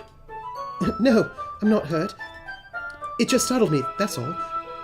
Sorry, I should have asked you to get it for me. It's not your fault. Ah, your face. There are droplets of paint on Yuri's face and neck. Is there something on my face? What is going on? Yeah, I accidentally got paint on you. Sorry, it's totally my fault. I'll get a towel right away. I rush out and fetch a small towel, then I dampen it with hot water. I return to my room and kneel back down in front of her. Here. I pat down Yuri's face and neck with the towel. People. This is just like Ghost, but with less ceramics. Is something wrong? It's hot. I just didn't expect it. Oh, sorry. I didn't want to use cold water. Having finished, I start to retract my hand. Ghost had all the ceramics and also the Righteous Brothers. But Yuri suddenly holds my wrist. Wait. Huh? Just for a little longer. I'm not kink-shaming. I'm not kink-shaming. It feels really nice. I keep my hand still against Yuri's neck. She looks into my eyes. It's an intense expression that I recognize from when she reads her books. Almost as if she's lost in a daze, enveloped by her own thoughts. She breathes gently, half through slightly parted lips. People! What is happening? That was my question. Is it the aroma of the jasmine oil giving me this dizzy feeling? Yuri's gentle fingers wrapped around my wrist send a tingling sensation through my arm. If she's a vampire, what if she's a succubus? And suddenly, her face seems to be much closer to mine than it was just a moment ago. Yuri slowly pulls away. Sorry, I've been feeling a little lightheaded today. I didn't mean to space out. It's fine. The moment is over as soon as it began. Yuri picks up her brush again, but her movements seem clumsier, like she's unable to focus. Aphrodisiac poison, make a con save! I don't even know what's happening. I remain silent, forced to ignore the event that just transpired. I hesitantly retrieve my own brush and continue following Yuri's example. DC 17, and you failed. That should do it. I finished filling the night sky with white dots that look like stars. Looking at the banner as a whole, it's very pretty and natural looking. Oh, Catherine! We do not want a Catherine here. We do not want a Catherine here. That is never a good idea. But also, the dude in Catherine was also a doofus. Yeah. I think it came out better than I expected. I'm really happy with the results. Yeah, me too. Are you going to add the lettering now? Not yet. It needs to dry first. That's true, but won't that take a while? Well, perhaps it would be less to leave it here than have you bring it in the morning. I can do the lettering in the classroom before our event starts. Is that okay? That's totally fine. Wonderful. In that case, I don't think there's any more for us to do here. Phew! You say that like you're glad it's over. Was I wrong to assume that you were at least enjoying yourself a little bit? We'll just nickname them both Rinny. No, it's not that. I'm just glad that we managed to get everything done. I see. I am too. I was a little concerned about time. I need to start making dinner soon. So, you don't have any time left? I was secretly hoping we would have extra time after finishing the work. Well, Yuri thinks to herself. I think it would be too irresponsible of me to wait much longer. I'm sorry. I was hoping there would be more time as well. It's probably my fault. Sorry for being such a slow worker. No, it's not your fault at all. And the important thing is we got everything done, right? Yeah. So, I shouldn't be disappointed or anything. Gathering all her things, Yuri seems to look a little downcast. I understand why. It sounded like she rarely gets the opportunity to spend time with friends in a relaxed environment. But that doesn't mean that this is the last time it can happen. Once Yuri packs up, I walk her out the front door. Thank you very much for having me today. No problem. I was glad I was able to help. Just let me know if there's anything else you need me to bring tomorrow. I will. Well then. Yuri fidgets. I guess I'll see you tomorrow. Wait. I kind of say that without thinking. About today, it's fine that we didn't have as much time as we wanted, because we can do this again. Whenever you want, you can come over, or we can go out somewhere. Oh, I forgot, you don't like going out much. I stumble over my words. Yuri simply smiles bashfully. Anyway, you know what I'm trying to say, so... You're very thoughtful, Rocky. Yuri takes a step closer to me, then briefly squeezes my hand. I kind of like that about you. Well, how am I supposed to respond to that? But I don't even get a chance to, as Yuri suddenly pulls back. Sayori? Ooh! Drama!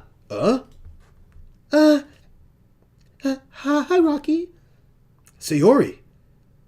Just now, we weren't... It's okay, Rocky. I just stopped by to say hi. Oh, this is so awkward, people. This is so awkward. Totes awkward. Well, it's nice to see you. I'm sorry, but I'm already on my way to leave. Right? Oh, really?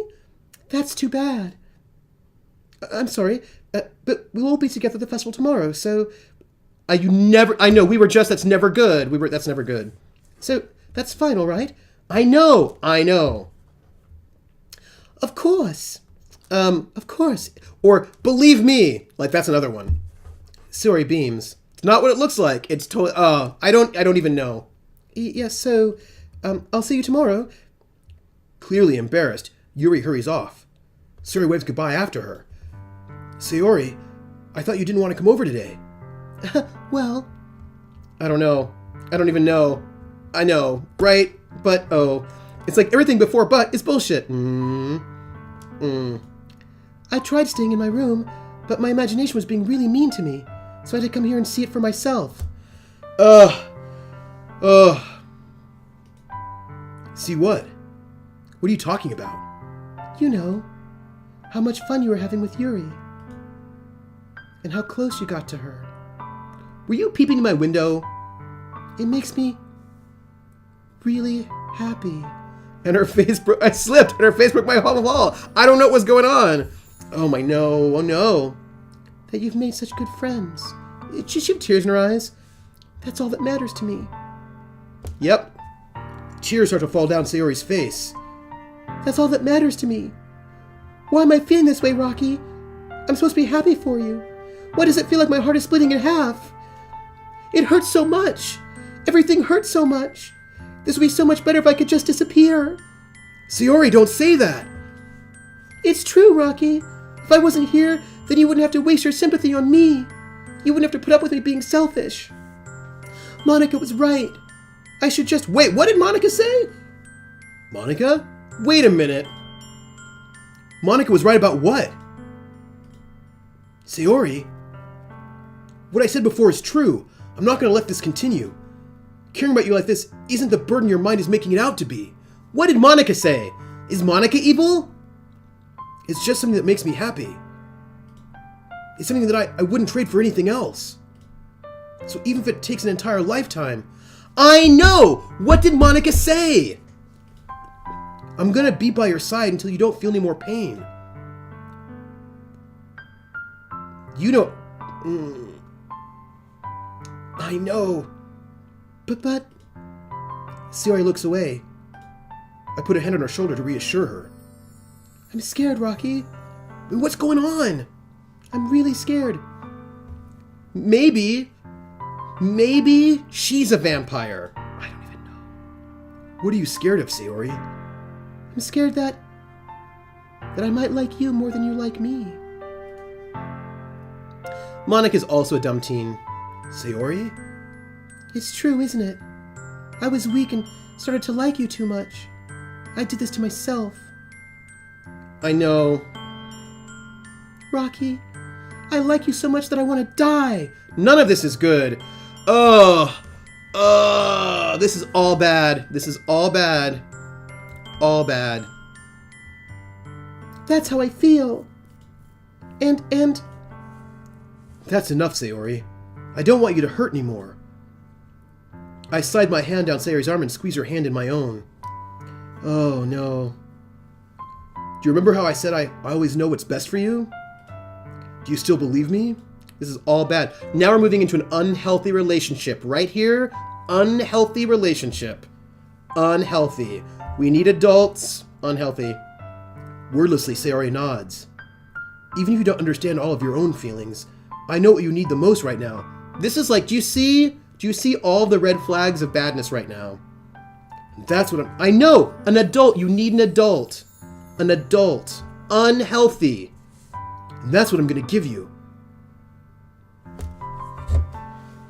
Really?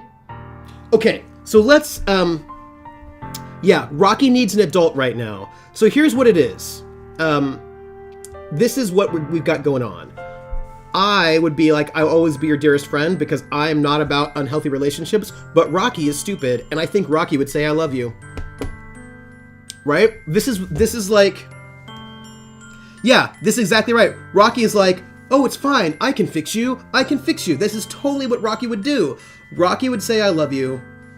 Rocky's a dumbass, and Rocky's gonna say I love you. I would be like, let's get an adult. Let's get an adult. But Rocky is super stupid, and Rocky's gonna say I love you because Rocky is so dumb. Rocky, why are you so dumb? Ugh. Rocky is so dumb. So dumb. So dumb. Rocky is so dumb. And I just made that choice because Rocky is so dumb right now. And I know it. I know that Rocky is dumb. I love you. Huh? Yeah, that, like... this... I know. No, this is totally Rocky's fault. This is totally Rocky.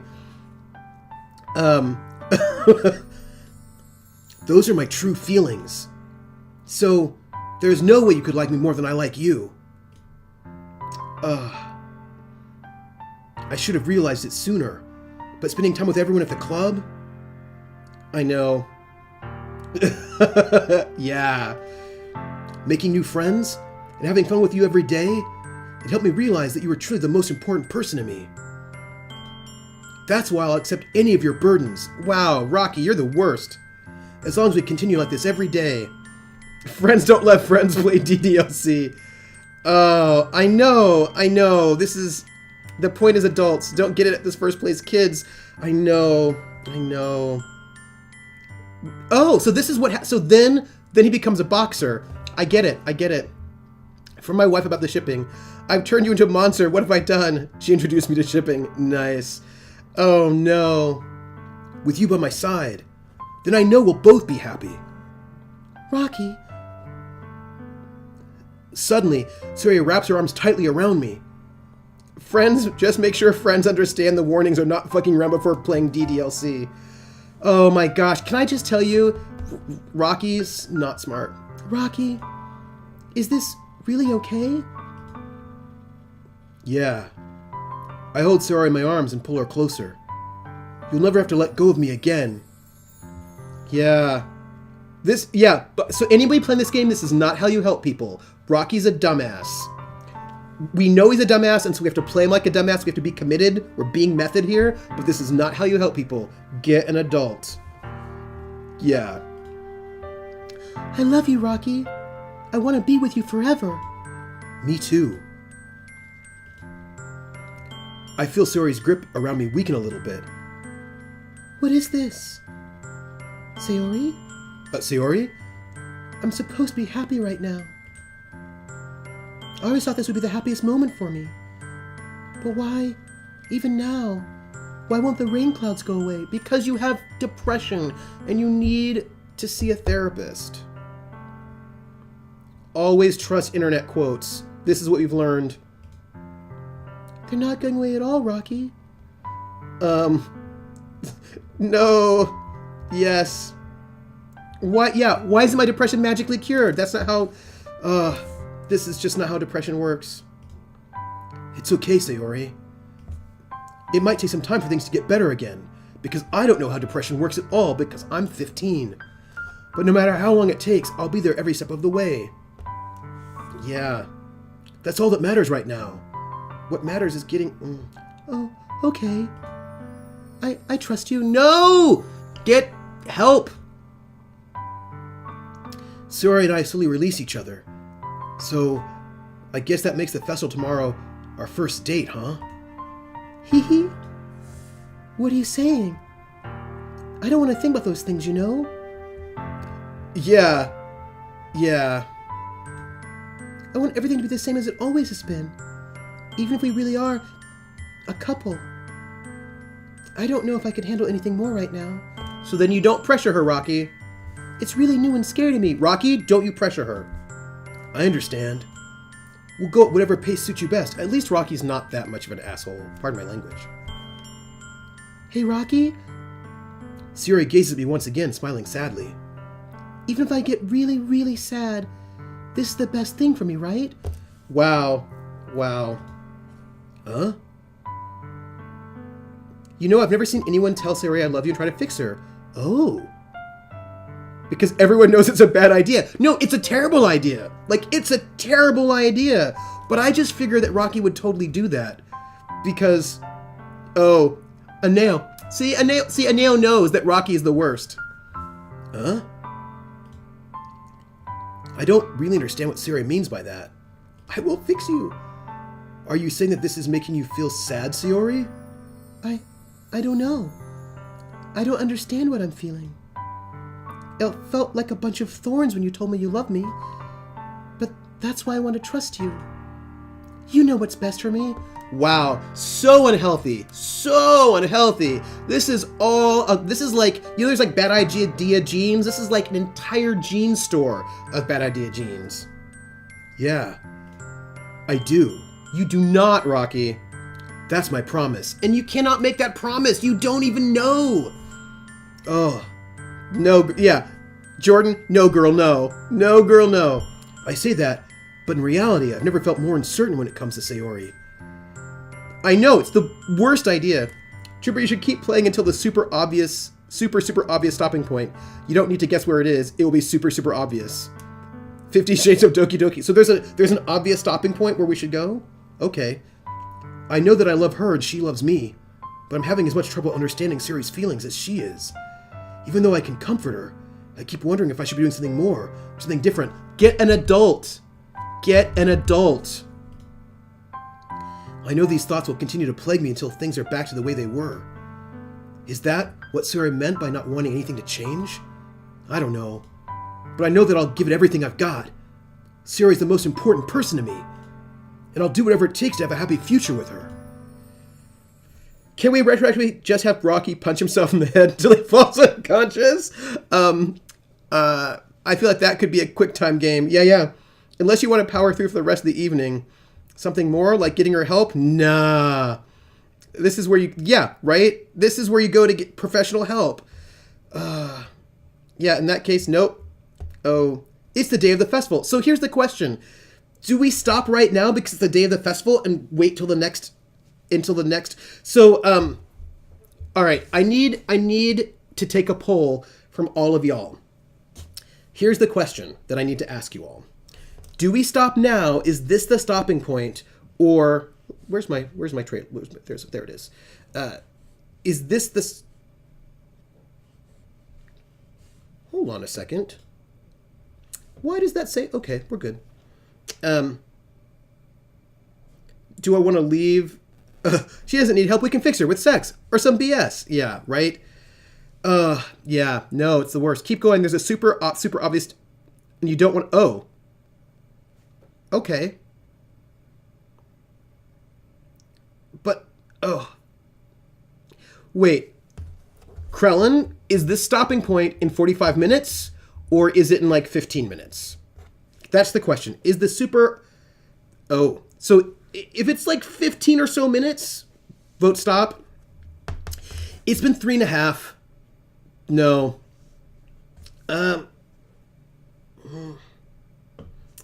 I say you pull an all-nighter for entertainment. It's in about 15 minutes. Okay, if it's in 15 minutes, I will go. All right, if it's in 15, we will do it because we can do it in 15. All right. It's the day of the festival. Everything. I will have a lot of questions and then we'll be stuck with questions. That'll be really good. No. When the super obvious stopping point happens, we will stop. So we start with gangbusters next time. Okay. Of all days, I expected this to be the one where I'd be walking to school with Sayori.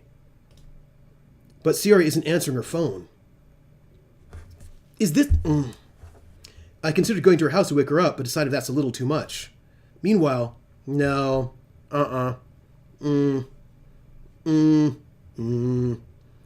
I'm telling you peoples. I feel like I have a guess, but I'm just being paranoid. Maybe. Meanwhile, the preparations for the event should be nearly complete. The Fox was academic, so it should... Oh, we do love the questions. The banner you and I painted is dry, and I gently roll up to take with me. She sent me a pleasant text reminding me not to forget anything, and I reassured her. Funnily enough, I probably feel the same way as Natsuki about the event. I'm more excited for it to be over so I can spend time with Sayori and Yuri at the festival. But knowing Monica, I'm sure the event will be great too. Rocky, you're the first one here. I have not seen the game before, and I think Jer has not seen the game before. So I think both Jer and I are completely unspoiled. Thanks for being early. Oh, and Javai too. Also Javai. And Big Nugs. So there are a bunch of us that we just don't even know. That's funny. I thought at least Yuri would be here by now. Monica's placing little booklets on each of the desks in the classroom. They must be the one she prepared, that is all the poems we're performing. In the end, I found a random poem online that I thought Monica would like it, and I submitted it. So that's the one I'll be performing. I'm surprised you didn't bring Sayori with you. Yeah, she overslept again. That dummy. You'd think that on days this important she'd try a little harder. I say that, but I suddenly remember what Sayori told me yesterday, and I suddenly feel awful knowing that it's not nearly that simple for her. Only said it because it's the way I'm used to thinking. But maybe I should have gone to wake her up after all. Of course you should have gone to wake her up, you doofus! You doofus! Ah! She's dead. You should take a little responsibility for her, Rocky. I mean, especially after your exchange with her yesterday. You kind of left her hanging this morning, you know? Exchange? He's so dumb. He is so dumb. Monica, you know about that? Of course I do. I'm the club president, after all.